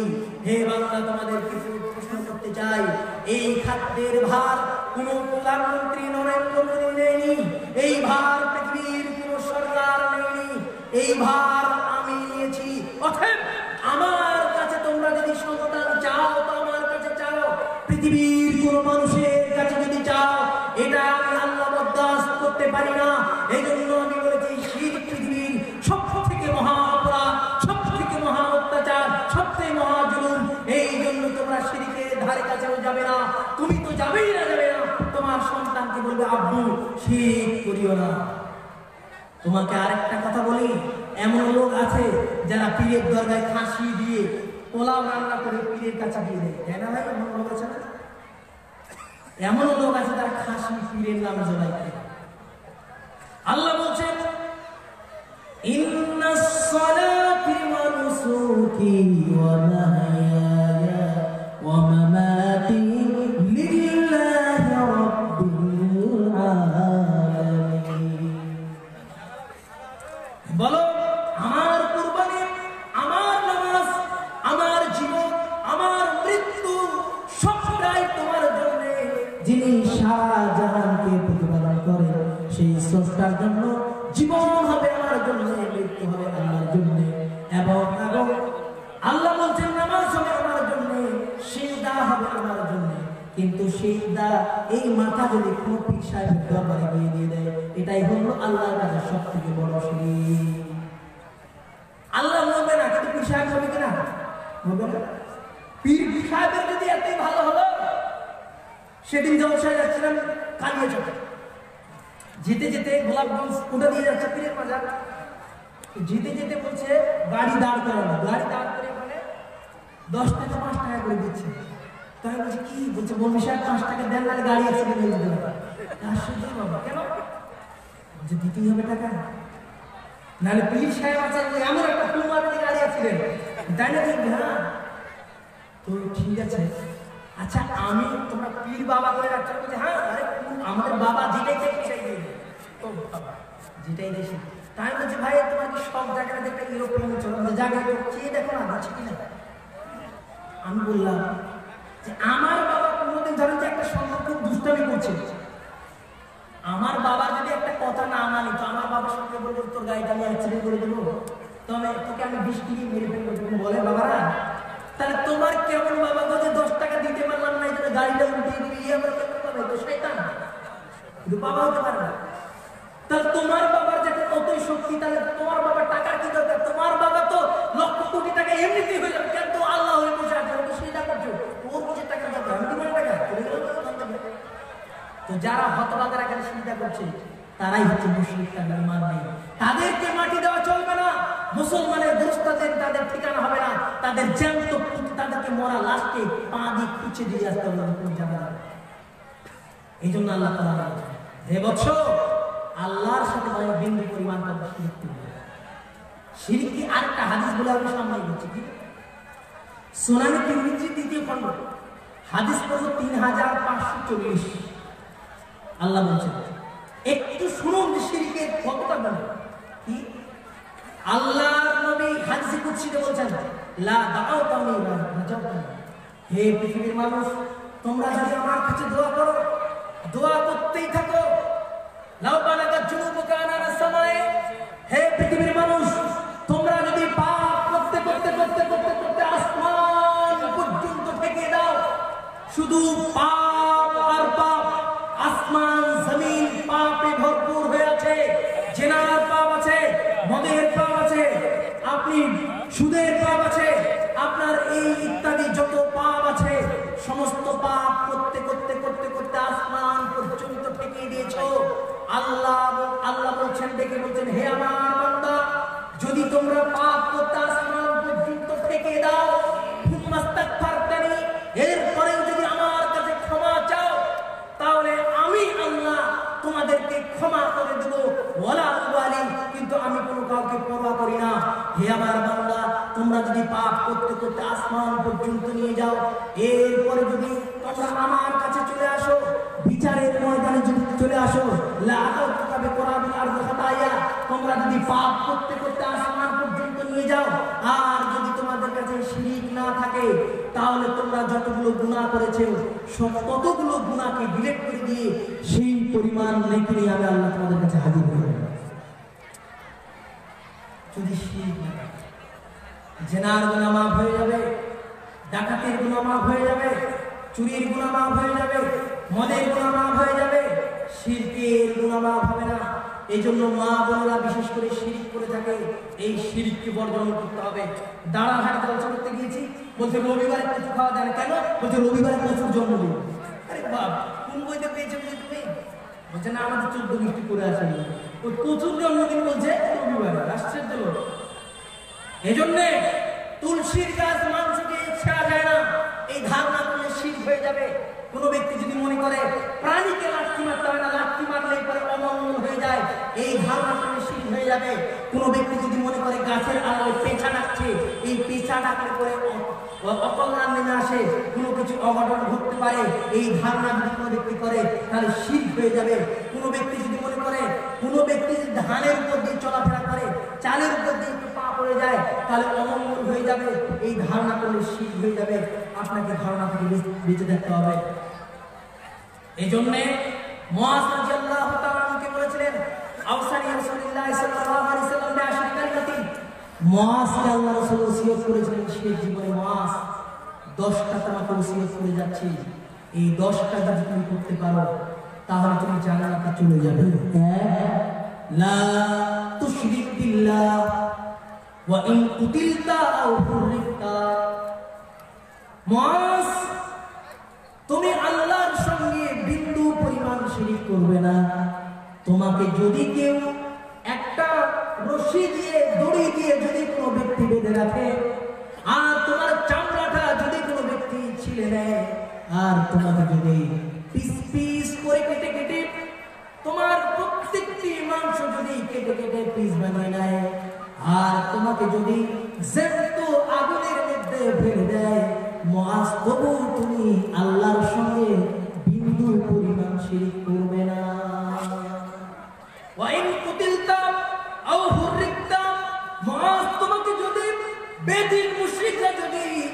তোমাকে পিস পিস করে কেটে কেটে নদীর স্রোতে যদি ভাসিয়ে দেয়, আর তোমাকে যদি জ্যান্ত আগুনের মধ্যে ফেলে দেয়, তবু তুমি আল্লাহর কাছে, তুমি আল্লাহর সঙ্গে বিন্দু পরিমাণ কাউকে শিরিক করবা না। বনী ইসরাইলের দুইজন লোক পীরের আস্থান দিয়ে যাচ্ছিল, একটা গির্জার আস্থান দিয়ে যাচ্ছে। তখন কতগুলো মুরিদ বলছে, হে লোক সকল, এখানে ঠিক তোমরা মানত করে যাও, মানত যদি না করো তোমাকে হত্যা করে দেওয়া হবে, মানত তোমাকে করেই যেতেই হবে। মানত হবে কার জন্য বলে? কার জন্য মানত? আল্লাহ। তো ওই পীরের মুরিদরা বলছে যে এখানে মানত করে দিতে হবে। তো লোকটা বলছে আমার কাছে কিছু নেই গো, আমি কিছুই দিতে পারবো না। লোকগুলো বলছে ওয়ালাউ কানা যুবা, কারিব ওয়ালাউ কানা যুবা, যদি তোমার একটা মাছিও হয় তবু মেরে দিতে হবে, পার পাবে না, এখানে কিছু দিয়ে দিতেই হবে। তখন বলছে যে ছোট একটা জিনিস তো মেরে দিয়ে যাই, তো মেরে দিয়ে মশাটাকে দিয়ে দিয়েছে, মাছটাকে দিয়ে। আরো একজন ব্যক্তি আসে, ওই ব্যক্তিকে বলছে আরে এখানে কিছু দাও। এখন পীরের মাজারে বলছে দান করো, এখানে 10 টাকা দিয়ে যাও। তো ওখানে বলছে কিছু দিয়ে দিতে হবে।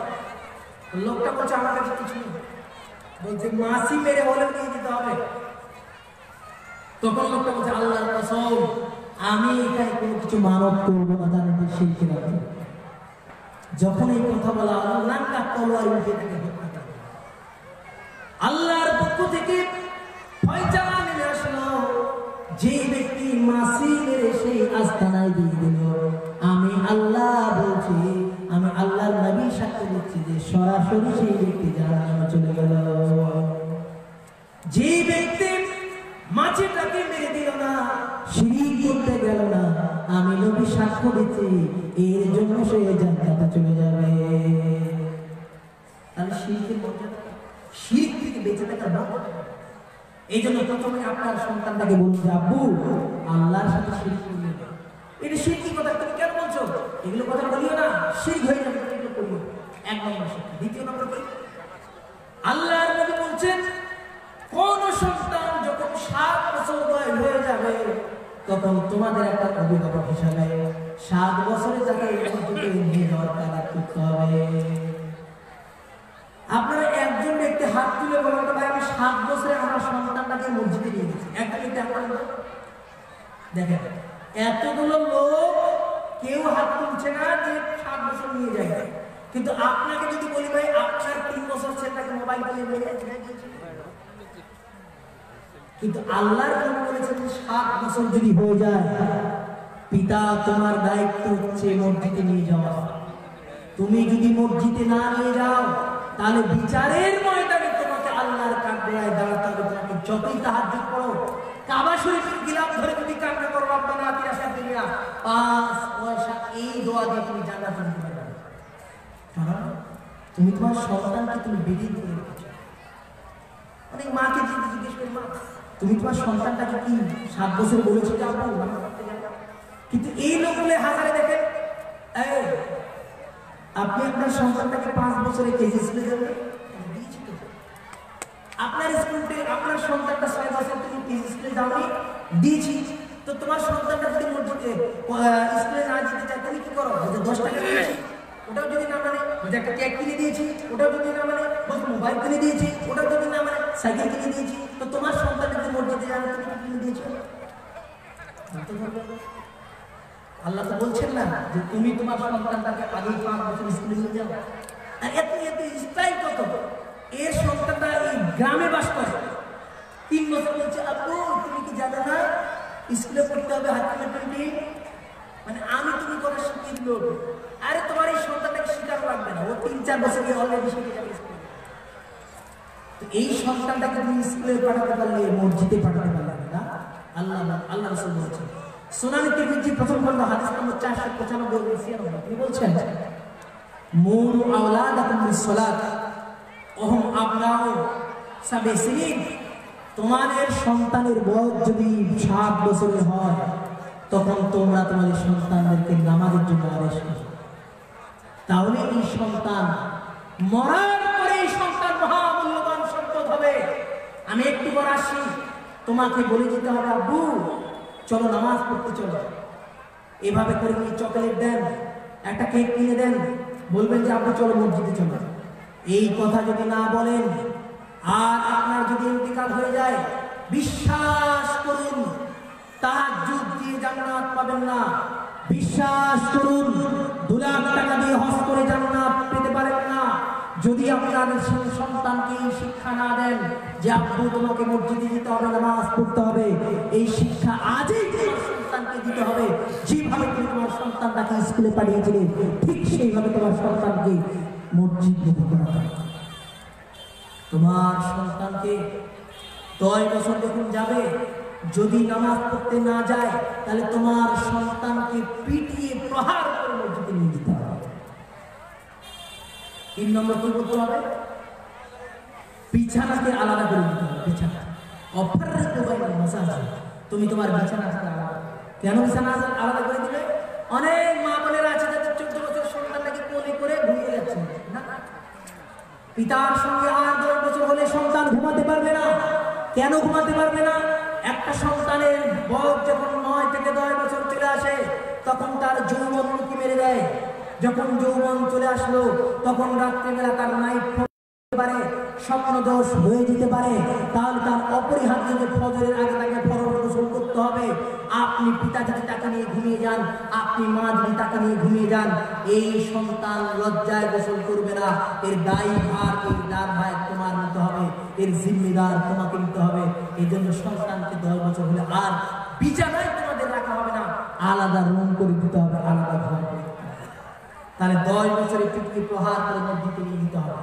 আর কোন ব্যক্তি যদি লুডু, দাবা, ক্যারম, তারপর আপনার পাবজি, ফ্রি ফায়ার এই জাতীয় যদি খেলা খেলে তাহলে আল্লাহর নবী বলেছেন সে যেন তার হাতটাকে শুকরের মাংসের সঙ্গে লাগিয়ে দিল, সে যেন তার হাতটাকে শুকরের রক্তের সঙ্গে হাতটাকে ডুবিয়ে দিল। সহিহ মুসলিম হাদিস নম্বর 2250, হাদিস নম্বর 2240। আপনাকে বলতে চাই, লক্ষ লক্ষ যুবক আমি অনুরোধ করতে চাই, আপনাকে মা বোনকে অনুরোধ করতে চাই, হাজারো পিতাকে জিজ্ঞেস করতে চাই, তোমার সন্তানকে দিয়ে রেখেছো, তুমি মনে করেছো এটা আর কিছু না, তোমার এই সন্তানটাকে ধীরে ধীরে জাহান্নামের পথে হাঁটছে, আমি দেখতে পাচ্ছি এই খেলায় তোমাকে জাহান্নামে নিয়ে যাবে। এই কথা আল্লাহ রাসূল কোনো বাক্যে বলেননি, জেনা করলে এই বাক্য আল্লাহ রাসূল বলেনি, কাহিনের কাছে জ্যোতিষীর কাছে গেলেও এই বাক্য আল্লাহ রাসূল বলেনি, সুদের সাথে লিপ্ত হলেও এই বাক্য আল্লাহ রাসূল বলেনি। যে বাক্য আল্লাহ রাসূল বলেছেন, কোন ব্যক্তি যদি পাবজি খেলে, কোন ব্যক্তি যদি ফ্রি ফায়ার খেলে, কোন ব্যক্তি যদি ক্যারম খেলে, কোন ব্যক্তি যদি লুডো খেলে, কোন ব্যক্তি যদি পাশা খেলে, তাহলে সে যেন তার হাতটাকে শুকরের মাংসের সঙ্গে লাগিয়ে দিল। শুধু শুকরের মাংসের সঙ্গে নয়, সে যেন তার হাতটাকে শুকরের রক্তের মতো ডুবিয়ে দিল। আজ এই মোবাইল কিনে নিতে হবে। আজ তোমার সন্তানকে বলতে হবে, আব্বু তুমি মোবাইল পাবে না, মোবাইল তোমাকে জাহান্নামে নিয়ে যাবে, এই মোবাইল। এটা লোকমান হাকিম তার সন্তানকে শিক্ষা দিলেন যে আব্বু তুমি আল্লাহর সঙ্গে বিন্দু মাত্র কাউকে শিরক করবে না। এরপরে লোকমান হাকিম 2 নম্বর ওসিয়ত করছেন। এই ওসিয়ত সকলের শোনা দরকার। লোকমান হাকিম এবার ওসিয়ত করছেন, কি ওয়াসাইনাল ইনসানা বিওয়ালিদাইহি হামালাতুহু উম্মুহু ওয়াহানান আলা ওয়াহানিন ওয়া ফিসালুহু ফি আমাইনি আন ইশকুরু লিল্লাহ। আল্লাহ রাব্বুল আলামিন বলছেন, লোকমান হাকিম তার সন্তানকে বলছেন, হে আমার কলিজার টুকরা আদরের সন্তান, তোমাকে আমি ওসিয়ত করে দিতে চাই, খবরদার তুমি পিতামাতার সঙ্গে ইহসান করিও। পিতামাতাকে তুমি যতদিন বেঁচে থাকবে পিতামাতাকে তুমি ভালো করে সেবা করবে। কোরআন বলছে ওয়াসাইনাল ইনসানা বিওয়ালিদাইহি হামালাতুহু উম্মুহু ওয়াহানান আলা ওয়াহানিন ওয়া ফিসালুহু ফি আমাইন। হে বৎস, খবরদার তুমি আল্লাহর পক্ষ থেকে চূড়ান্ত ফয়সালা এসে গেছে, আমি আল্লাহ তোমাদেরকে ওসিয়ত করে যাচ্ছি, হে সন্তানেরা শুনে রেখো, পিতামাতার সঙ্গে খবরদার তোমরা কোনোদিন অসন্তুষ্টি করবে না, পিতামাতার অবাধ্যে তোমরা কোনোদিন চলিও না। কেন করবে না। একটা মা হামালাতহু উম্মুহু ওয়াহানান আলা ওয়াহানিন, একটা মা তার পেটের মধ্যে থেকে একটা সন্তানকে পেটের মধ্যে রেখে দেয়। সেই 3-4 কিলো সন্তানকে পেটের মধ্যে রেখে দেয়। 3-4 মাস 5 মাস ধরে যখন 7-8 মাস হয়ে গেল, মা কিছু ভক্ষণ করতে পারে না। বিজ্ঞানীরা বলেছেন একটা সন্তান যখন মাতৃগর্ভে থাকে, সেই সন্তান নড়াচড়া করতে থাকে, পা দিয়ে লাথি মারে, হাত দিয়ে লাথি মারে, কোমর দিয়ে লাথি মারে, এই জন্য প্রচন্ড মা ব্যথা পেয়ে যায়। এমনকি মার মুখটা শুকিয়ে যায়, খাদ্য গ্রহণ করতে পারে না, একটার পরে একটা কষ্ট সহ্য করে। কোরআন বলছে হামালাতুহু উম্মুহু ওয়াহানান আলা ওয়াহান, হে মাতৃ সন্তান, তোমার মা কষ্টের পরে কষ্ট করে তোমাকে পেটের মধ্যে গর্ভধারণ করেছে, তোমার মায়ের মাসিককে বন্ধ করে দিয়েছে, মায়ের নাভিকে নাভির সঙ্গে তোমার নাভির একটা তার সিস্টেম করে দিয়েছে, তোমার মায়ের হাইসকে বন্ধ করে দিয়েছে, নিফাসকে বন্ধ করে দিয়েছে। আল্লাহ রাব্বুল আলামিন তোমার মায়ের সঙ্গে ওই তারটাকে সেট করে দিয়ে তোমার মায়ের নাভির তার, তোমার নাভির তারকে আল্লাহ তাআলা জয়েন করে দিয়ে মা যেটা ভক্ষণ করে সেখান থেকে কিছু খাদ্য তোমার পেটে আমি দিয়ে দেই। এইভাবে করে 10 মাস যেমন তোমার মায়ের সন্তান মায়ের পেট থেকে তুমি খাওয়া গ্রহণ করছো, মাকে তুমি কষ্ট দিয়েছো, হাঁটু দিয়ে জুতা মেরেছো, এইভাবে কষ্টের পর কষ্ট তোমাকে ধারণ করে নিয়ে বেড়ায়, তোমাকে ধারণ করে নিয়ে বেড়ায়। এইভাবে কষ্ট করে মা কিছু খেতে পারে না, মুখ যেন জর্জর হয়ে থাকে, বমি বমি ভাব লেগে যায়, কষ্টের পর কষ্ট তোমাকে এইভাবে লালন পালন করেছে পেটের মধ্যে দিয়ে। এই জন্য আল্লাহ বলছেন, লোকমান হাকিম তার সন্তানকে বলছেন, ও আব্বু, কোনদিন তুমি তোমার মার তুমি অসন্তুষ্ট করবে না, পিতা মাতার কখনো তুমি ধমকিয়ে কথা বলিও না। এই জন্য প্রত্যেকটা সন্তানকে উচিত করা চায়, আব্বু না, তোমার পিতা মাতাকে তুমি সন্তুষ্ট করবে, অশান্তি করবে। ভাই যারা দাঁড়িয়ে আছেন, ভাই দাঁড়িয়ে যারা গেটে আছেন, তারা দয়া করে এইদিকে জায়গা আছে, এই জায়গাগুলো পূরণ করে নিন আল্লাহর রাস্তায়। এদিকে আসেন ভাই, দাঁড়িয়ে কেন ভাই, কখনোই দাঁড়িয়ে থাকবেন না, এদিকে যারা আছেন তারা এদিকে চলে আসেন আল্লাহর রাস্তায়, কেউ দাঁড়িয়ে থাকবেন না ওখানে, গেট ছেড়ে দেন, এখানে দাঁড়ান। ভাই যারা এখানে দাঁড়িয়ে আছেন, ভাই এই জায়গাটা ফাঁকা আছে না ভাই, আপনার আল্লাহর রাস্তায় সামনে আসেন ভাই, আল্লাহর রাস্তায়। আমি স্বামী স্ত্রীর সম্পর্কে কথা বলবো, একটু আগে আসেন আল্লাহর রাস্তায় ভাই, একটু ওদেরকে বসার সুযোগ করে দেন না, আল্লাহ তাআলা সুযোগ করে দিবে আপনাদের, টেনশন কেন? এটাই আপনার জান্নাতে যাওয়ার জন্য বড় একটা রাস্তা হয়ে যেতে পারে। আপনি একটু ভাই দয়া করে, ভাই দয়া করে, নাহলে বক্তৃতা কিন্তু আলাদা হয়ে যাবে, আপনারা একটু সরে আসুন, আল্লাহ রাস্তাকে সহায় করে দেবেন। ভাই যারা দাঁড়িয়ে আছেন এদিকে চলে আসুন। তাহলে মৌলিকভাবে আপনার সন্তানকে দ্বিতীয় শিক্ষা দিতে হবে, যাবো পিতা মাতার অবাধ্য চলিও না। পিতামাতা সম্পর্কে আল্লাহ তাআলা কোরআনে আরেক জায়গায় বলেন, সূরা বনী ইসরাঈল 16 নম্বর সূরা 23 নম্বর আয়াত, কি বলছেন? ওয়াকাদা রাব্বুকা আল্লা তা'বুদু ইল্লা ইয়্যাহু ওয়া বিল ওয়ালিদাইনি ইহসানা ইম্মা ইয়াবলুগান্না ইনদাকাল কিবরা আও আহাদুহুমা আও কিলাহুমা تنهرهما وقل لهما قولا كريما। আল্লাহ বলছেন, ওয়াকাদা রাব্বুকা আল্লা তা'বুদু ইল্লা ইয়্যাহু, হে পৃথিবীর মানুষ, আল্লাহ বলেন আল্লাহ তা'বুদু, এটা চূড়ান্ত আল্লাহর ফয়সালা হয়ে গেছে, আল্লাহ ব্যতীত তোমরা কাউকে সেজদা করবে না, আল্লাহ ব্যতীত কারো ইবাদত করবে না। এরপরে আল্লাহ তাআলা বলছেন, তোমাদেরকে আমি ওসিয়ত করে যাচ্ছি, তোমাদেরকে আমি একটা ওসিয়ত করে যাই, তোমাদের পিতামাতাকে তোমরা ইহসানের সহিত দেখাশোনা করিও।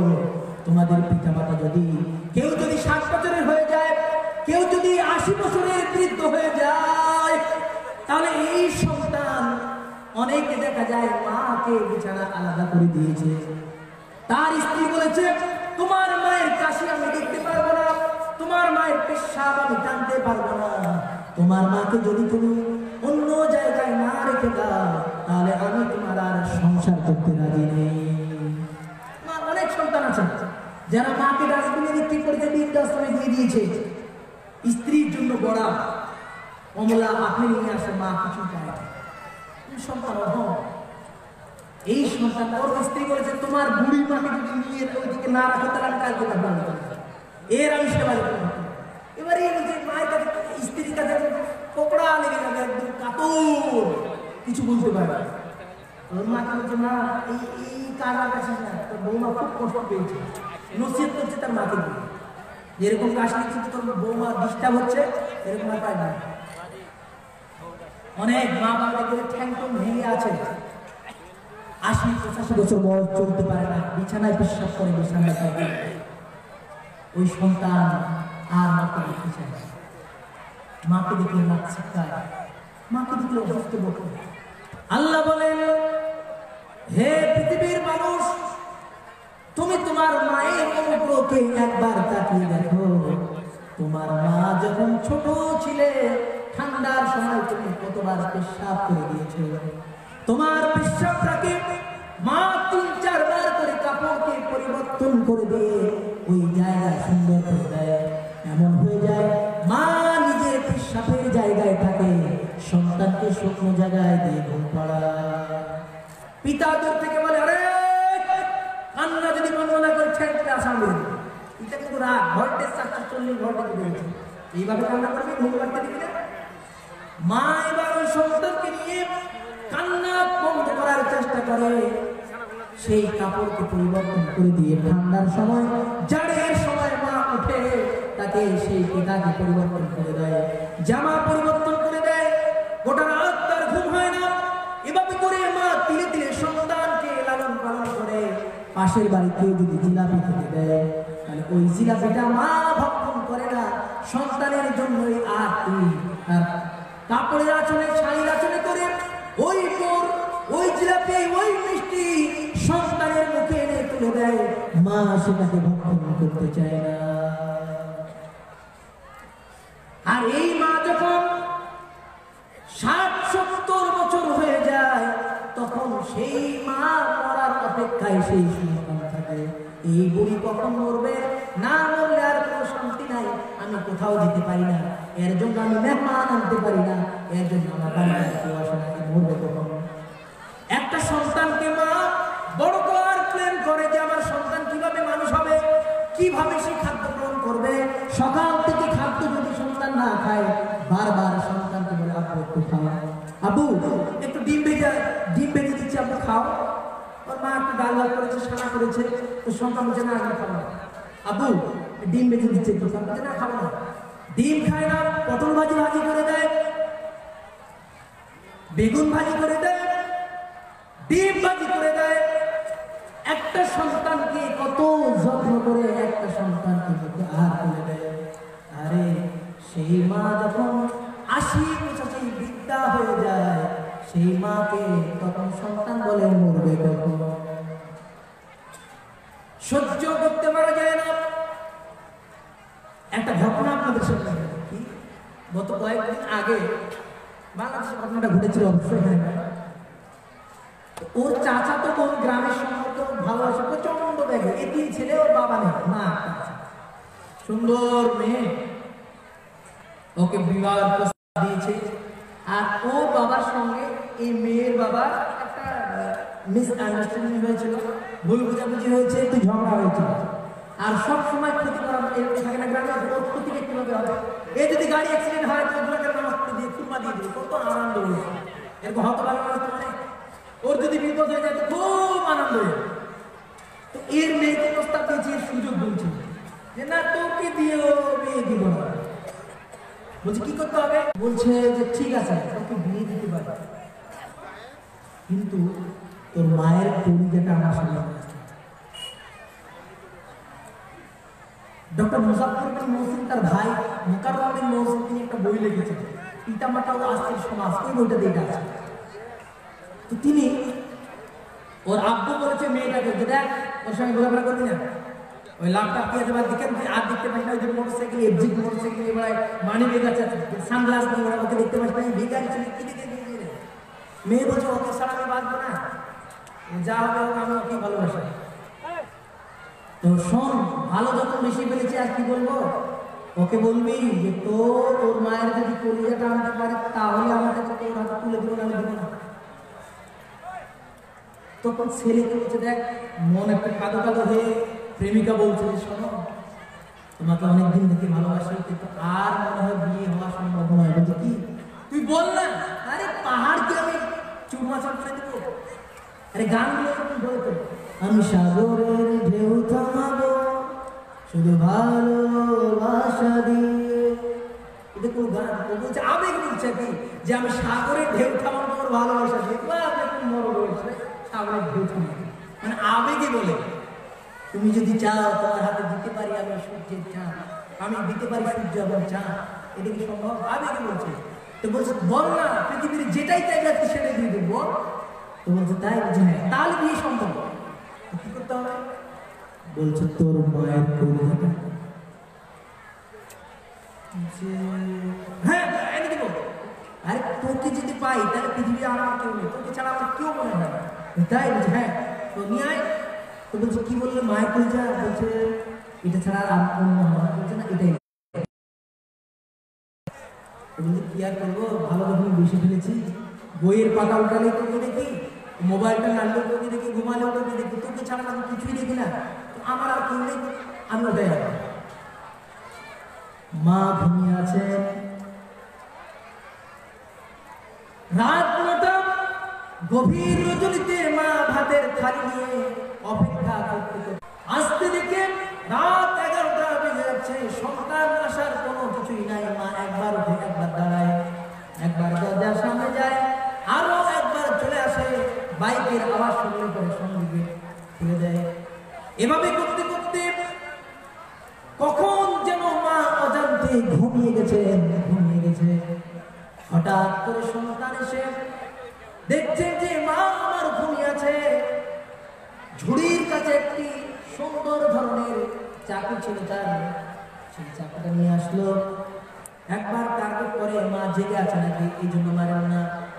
আবার ঘরে ঢোকেন, আবার তিনি বাইরে বেরিয়ে আসেন, আবার তিনি ঢুকে যান এবং তিনি বারবার মনে করেন আমার মাকে আমি কিভাবে হত্যা করতে পারি। কিন্তু প্রেমিকার কথা মনে পড়ে গেল, যদি কলিজা না নিয়ে যায় তাহলে এই ভালোবাসা আমার টিকবে না, আমার বিবাহ হবে না। এভাবে করে মা ঘুমিয়ে আছে, সন্তান অজর ধারায় বল প্রয়োগ করে তার মায়ের বুকের সামনে ঢুকিয়ে দেওয়া হলো। মার বুক ফেটে গিয়ে রক্ত ফিটকিয়ে দিয়ে উঠল, কলিজা খান বেরিয়ে গেল। কলিজাটা নিয়ে তার একটা ফিট নিয়ে নিলেন। ভিজাটা নিয়ে যাওয়ার পরে সন্তান সামনেই ছিল তার চৌকাঠ, কাঠের চৌকাঠ ছিল। সে দ্রুত বেগে যাওয়ার চেষ্টা করলো তার প্রেমিকার বাড়িতে, যে আমি এই কলিজাটা দিলে আমার প্রেমিকার ভালোবাসা পাবো, আমি বিবাহ করতে পারবো। এই জন্য সে দ্রুত বেগে কলিজা নিয়ে ছুটলেন। এই জন্য আল্লাহ বলছেন মা তারাক্তু বাদি, আমি আমার পরে মেয়ের থেকে ফেতনা পুরুষের জন্য পৃথিবীতে আর রেখে দেব। আল্লাহ নবী বলছেন এরা একদম পৃথিবীতে খাতার না, এর থেকে খাতার না। কিন্তু আলেমও ফেসে যায়, মন্ত্রীও ফেসে যায়, এই একটা আলাদা মান। এজন্য দ্রুত বেগে যখন যাওয়ার চেষ্টা করলেন, তার দরজার সামনে ছিল চৌকাঠ। উচট খেয়ে সন্তান যখন পড়ে গেল, কলিজাটা 10 হাত দূরে ছিটকে গিয়ে একটা আওয়াজ উঠল, হে আব্দুর রহমান, তোর পায়ে ব্যথা করলো নাকি? গায়েবী আওয়াজ উঠছে, তোর পায়ে ব্যথা করলো নাকি আব্দুর? যেই মার কলিজা বের করা হলো, চাকু দিয়ে ছিন্ন বিচ্ছিন্ন করে দেওয়া হলো, সেই মায়ের দরদ এখনো পর্যন্ত পুরাই নাই। তার সন্তানটাকে পায়ে একটু উচট খেয়েছে, এই জন্য গায়েবী আওয়াজ হয়ে বলছেন আব্বু তোর পায়ে লাগালো নাকি? এই কথা বলার সঙ্গে সঙ্গে সন্তান অবাক হয়ে গেল। আমার মাকে যাকে আমি গুণ দিয়েছি, যাকে আমি ছুরি বসিয়ে দিলাম, সেই মার ভালোবাসা 10% আমার থেকে কমে যায় নাই, বরং আমার খোঁজ আমার মা এখনো রেখেছে। সেই কলিজাটাকে নিয়ে দ্রুত বেগে প্রেমিকার কাছে চলে গেছে। প্রেমিকার কাছে গিয়ে তিনি এইভাবে কলিজা নিবেদন করলেন যে প্রেমিকা, আমি কি না পারি, তোমার ভালোবাসার জন্য আমি সব কিছু করে দিতে পারি, যার প্রমাণ হচ্ছে এই কলিজা তোমাকে আমি দিয়ে দিলাম। সেই মহিলা বলছেন, আমার প্রেমিক, তোমাকে আমি ভালো ভেবেছিলাম, তোমাকে আমি মুখে শুধুমাত্র বলেছিলাম যে তোমার মায়ের কলিজা লাগবে। পৃথিবীতে এমন কোনো মানুষ নাই যে তোমার মার কলিজা নিয়ে আমি কি এমন করতে পারি, কোনো কাজে লাগবে না। অতএব তোমার মার কলিজা যখন তুমি নিয়ে আসতে পেরেছো, এমন একদিন সময় আসবে যেদিন আমার সঙ্গে তোমার দুই কথা হয়ে যাবে, একটু মনোমালিন্য হয়ে যাবে, সেদিন তুমিও আমার কলিজাটাকে বের করে এইভাবে রাস্তায় আটকে দিতে পারবে। তোমার মতো বদমাশ, তোমার মতো গুন্ডাকে আমি স্বামী বলে মানতে পারি না, তুমি চলে যাও, আমার বিবাহ আমি অন্য জায়গায় করে নেব। লক্ষ যুবক এইভাবে প্রেমের শেখাকে গাছে ঝুলে পড়েছে। তাহলে মায়ের ভালোবাসা এখনো যায়। এই জন্য আল্লাহ বলেছেন, وَقَضَىٰ رَبُّكَ أَلَّا تَعْبُدُوا إِلَّا إِيَّاهُ وَبِالْوَالِدَيْنِ إِحْسَانًا إِمَّا يَبْلُغَنَّ عِندَكَ الْكِبَرَ أَوْ أَحَدُهُمَا أَوْ كِلَاهُمَا أُفٍّ وَلَا تَنْهَرْهُمَا وَقُل لَّهُمَا قَوْلًا كَرِيمًا। হে পৃথিবীর মানুষ, প্রত্যেকটি সন্তানকে আমি ওসিয়ত করে দিতে চাই। আমার ইবাদতের পর আমি চূড়ান্ত ফয়সালা দিয়ে দিলাম, তোমরা পিতা মাতাকে ইহসান করে জিন্দেগি বাসার করবে। পিতা মাতাকে ধমকি দিয়ে কথা বলিও না, পিতা মাতার কোনোদিন অবাধ্য হয়ে যেও না। তোমাদের পিতা মাতার কেউ যদি একজন বৃদ্ধ বা বৃদ্ধা হয়ে যায়, তাহলে তাদের জন্য তোমরা শব্দটুকু আর বলবে না। তোমরা ৮০ বছরের মা পায়খানা করে দিচ্ছে বিছানায়, পেশাব করে দিয়েছে বিছানায়, এই জন্য তুমি অসুস্থ বোধ করে যদি বলো উফ আর আজকের জ্বালায়, এই কথা যদি বলে দাও, আল্লাহর আরশটা কেঁপে উঠবে, তোমার জাহান্নামের জন্য তুমি প্রস্তুত হয়ে যাও। এবং শুনে রেখো, পৃথিবীর সমস্ত সন্তানরা ওয়াকুল্লাহুমা কওলান কারীমা, পিতা মাতার সামনে মাতাকে উঁচু করে কথা বলবে না, বরং মাতাকে নিচু নামিয়ে তোমরা কথা বলবে। ধমকিয়ে কথা বলবে না, অসন্তুষ্টিকর কথা বলবে না, যা বলে সেটা মেনে নেবে। এর বিপরীত যদি কোনো কথা বলো, জাহান্নাম তোমাদের জন্য আমি সরাসরি রেডি করে দিয়েছি। মুআজকে আল্লাহর রাসূল ওসিয়ত করেছিলেন, 10টা ওসিয়তের দ্বিতীয় নম্বর ওসিয়ত হচ্ছে, আল্লাহর রাসূল বলেছেন, ওয়ালা তাউক্কান্না ওয়ালিদাইকা ওয়া ইন আখরাজা মিন তাখরাজা মিন আহলিকা ওয়া মালিকা। হে মাস, তোমার পিতামাতা যদি তোমাকে বলে আব্দুর রহমান আজকে তুমি বাড়ি ছেড়ে বেরিয়ে যাও, তুমি এটা বলতে পারবে না। কেন যাবে এই কথা তুমি বলতে পারবে না। যখনই তোমাকে বলবে বাড়ি থেকে বেরিয়ে যাও, তখন তোমাকে সরাসরি মাল ধন সমস্ত কিছু দিয়ে তোমাকে বাড়িতে চলে যেতে হবে। একজন ব্যক্তি তাউস বংশ থেকে আল্লাহর রাসূলের কাছে এসে বলছেন, হে আল্লাহর রাসূল, আমি আমার মাকে নিয়ে ইরাক থেকে নিয়ে মক্কা পর্যন্ত আমার মাকে কাঁধে করে নিয়ে আমি হজ করেছি, বাইতুল্লাহ হজ করলাম, সাফা মারওয়াতে 7 তাওয়াফ করেছি, আমি আমার মাকে ঘাড়ে বসে নিয়ে সাফা মারওয়া করলাম, সাই করেছি, বাইতুল্লাহ হজ করেছি। আমার মায়ের আমি হক আদায় করতে পেরেছি কিনা? আল্লাহর নবী বলেন, ওরে অধম, এখনো পর্যন্ত তোর মা যে দুধটুকু পান করিয়েছেন, একটা মা 2 বছরে 7 থেকে 7.5 কুইন্টাল শুধুমাত্র দুধ পান করায়। তোমার মায়ের এখনো পর্যন্ত দুধের হক তুমি আদায় করতে পারো না। তোমার মায়ের যদি তুমি খরমকে তোমার সমস্ত কিছু উৎসর্গ করে দাও, তবুও তোমার মায়ের হক তুমি আদায় করতে পারবে না।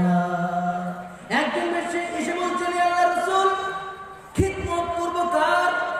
আল্লাহর নবী বললেন, কার খিদমত করার প্রয়োজন নেই, তুমি তোমার মায়ের খিদমত বলেছেন পীর বাবা এই কথা বলছেন না, বন্ধুর এই কথা বলছেন। কার কথা?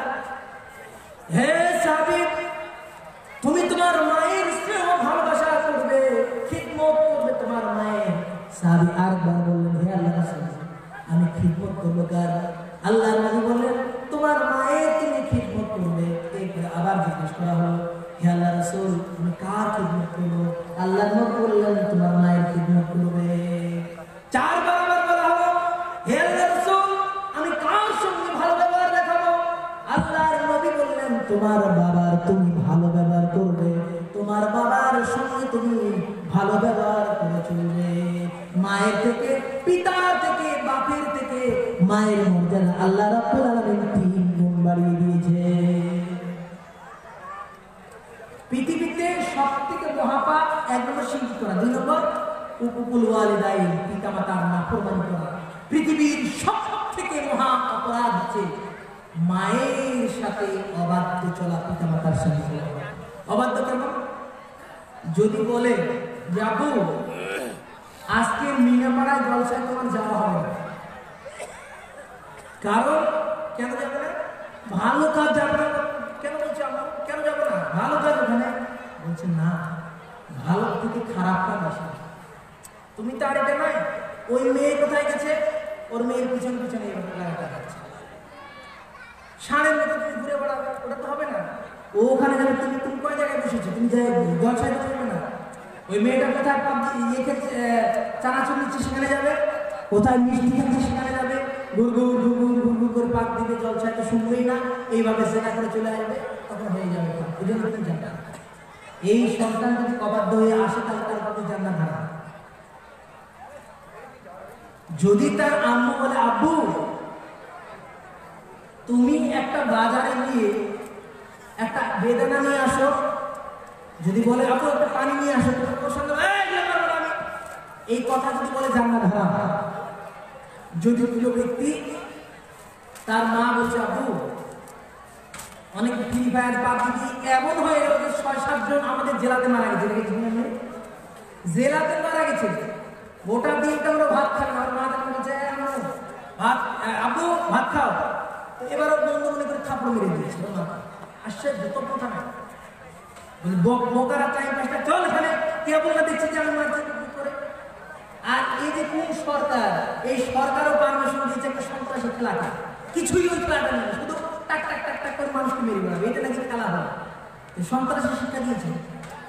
এই খেলাটা নিয়ে যদি কোনো ব্যক্তি ডাকে, ওর সময় আর কাছে নেই, মূল্য নেই ওর কাছে। ওর মা যদি বলে আপু ভাত খেতে আসো, যদি বলে আমি যেতে পারবো না, তাহলে সেই ব্যক্তির কোনো জান্নাত হবে।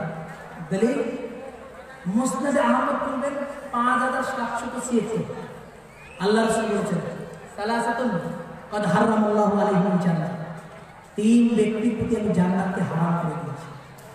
এটা আমার কথা নয়, আল্লাহর নবী বলেছেন 3 ব্যক্তির প্রতি আমি জান্নাতকে হারাম করে দিয়েছি। যারা আরবি গ্রামার তো বোঝেন তারা এটা বলতে পারবে যে কদ শব্দটা ফেলে মাজির করে প্রবেশ করলে তাহকিকের মানে করে, মানে গুরুত্ব দৃঢ়তা বোঝায়। তো কদ হারামাল্লাহু আলাইহিম জান্নাত, আমি তাদের প্রতি জান্নাতকে হারাম করে দিয়েছি যারা জান্নাত কোনোদিন পাবে না। তাহাজ্জুদ পড়েছে যে হ্যাঁ করেছে, নামাজ পড়েছে যে পড়েছে, যাকাত দিয়েছে দিয়েছে, দান করেছে করেছে, কি করে গেল বলছে পিতামাতার খিদমত করেছে, বলছে জান্নাত। কি 3 শ্রেণীর 1 নম্বর, আপনি প্রস্তুত থাকুন, আপনার বিপক্ষে গেলে আমাকে বলবেন না। কি রাসূল বলেছেন, সালাসাতু কদ হারামাল্লাহু আলাইহিম জান্নাত, 3 ব্যক্তির প্রতি আমি জান্নাতকে হারাম করে দিয়েছি। মুদমিনুল খামর, যারা নিয়মিত নেশাদার দ্রব্য পান করে তাদের প্রতি আমি জান্নাতকে হারাম করে দিয়েছি।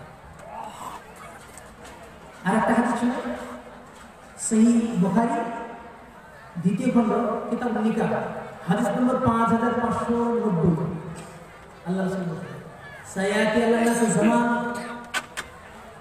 লা ইয়াসতিনা হিরা ওয়াল হারির ওয়াল মাআসিফ ওয়াল খামরা, আমার উম্মতের মধ্যে অচিরেই এমন একটি সময় আসবে যেদিন মানুষ জিনাকে বৈধ মনে করবে, যেদিন মানুষ রেশমের কাপড়কে বৈধ মনে করবে, যেদিন মানুষ গান বাজনাকে বৈধ মনে করবে, যেদিন মানুষ নিষেধাজ্ঞা দ্রব্যকে বৈধ মনে করবে।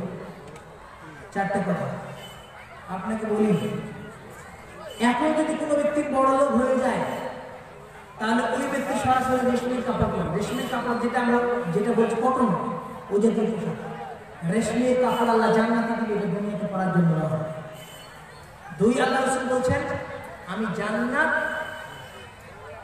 জেনাকে আমার উম্মত হালাল মনে করে। ইস্তাহিলুল হিরা ওয়াল হারির, আমার উম্মত রেশমের কাপড় এবং জেনাকে বৈধ মনে করবে। জেনাকে বৈধ মনে করা কেমন? জেনা আমরা মনে করি কি ভাই, জেনা মানে হচ্ছে স্ত্রী লিঙ্গের সঙ্গে পুরুষ লিঙ্গের মিলনের নাম জেনা না? এটা জেনা মানে এটা তো জেনাই, বরং জেনা আরো নাম অনেক বড় সংগতি। আল্লাহ রাসূল বলেছেন আল জিনা ও তিনি বলেছেন আল উজনা নাজিনাহুমা আন নাজার। আল্লাহ রাসূল বলেছেন কোন ব্যক্তি যদি দুই চোখ দিয়ে গভীর মনোযোগ দিয়ে একটা নারীকে দেখে, এগুলো চোখে যাবে। তার জন্য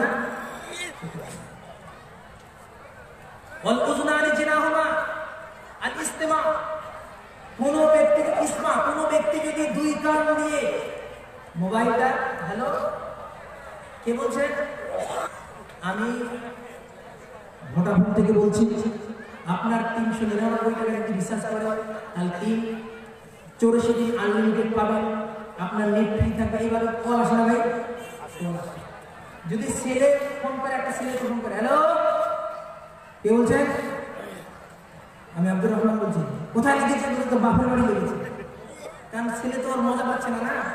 এবার মেয়ে যদি বলে হ্যালো স্যার আপনি কি আলমগীর বলছেন? বলছে হ্যাঁ, কে বলছেন? বলছে আমি ভোডাফোন থেকে বলছি। স্যার আপনি যদি 399 টাকা রিচার্জ করেন, তাহলে আপনি এই সুবিধাগুলো পাবেন।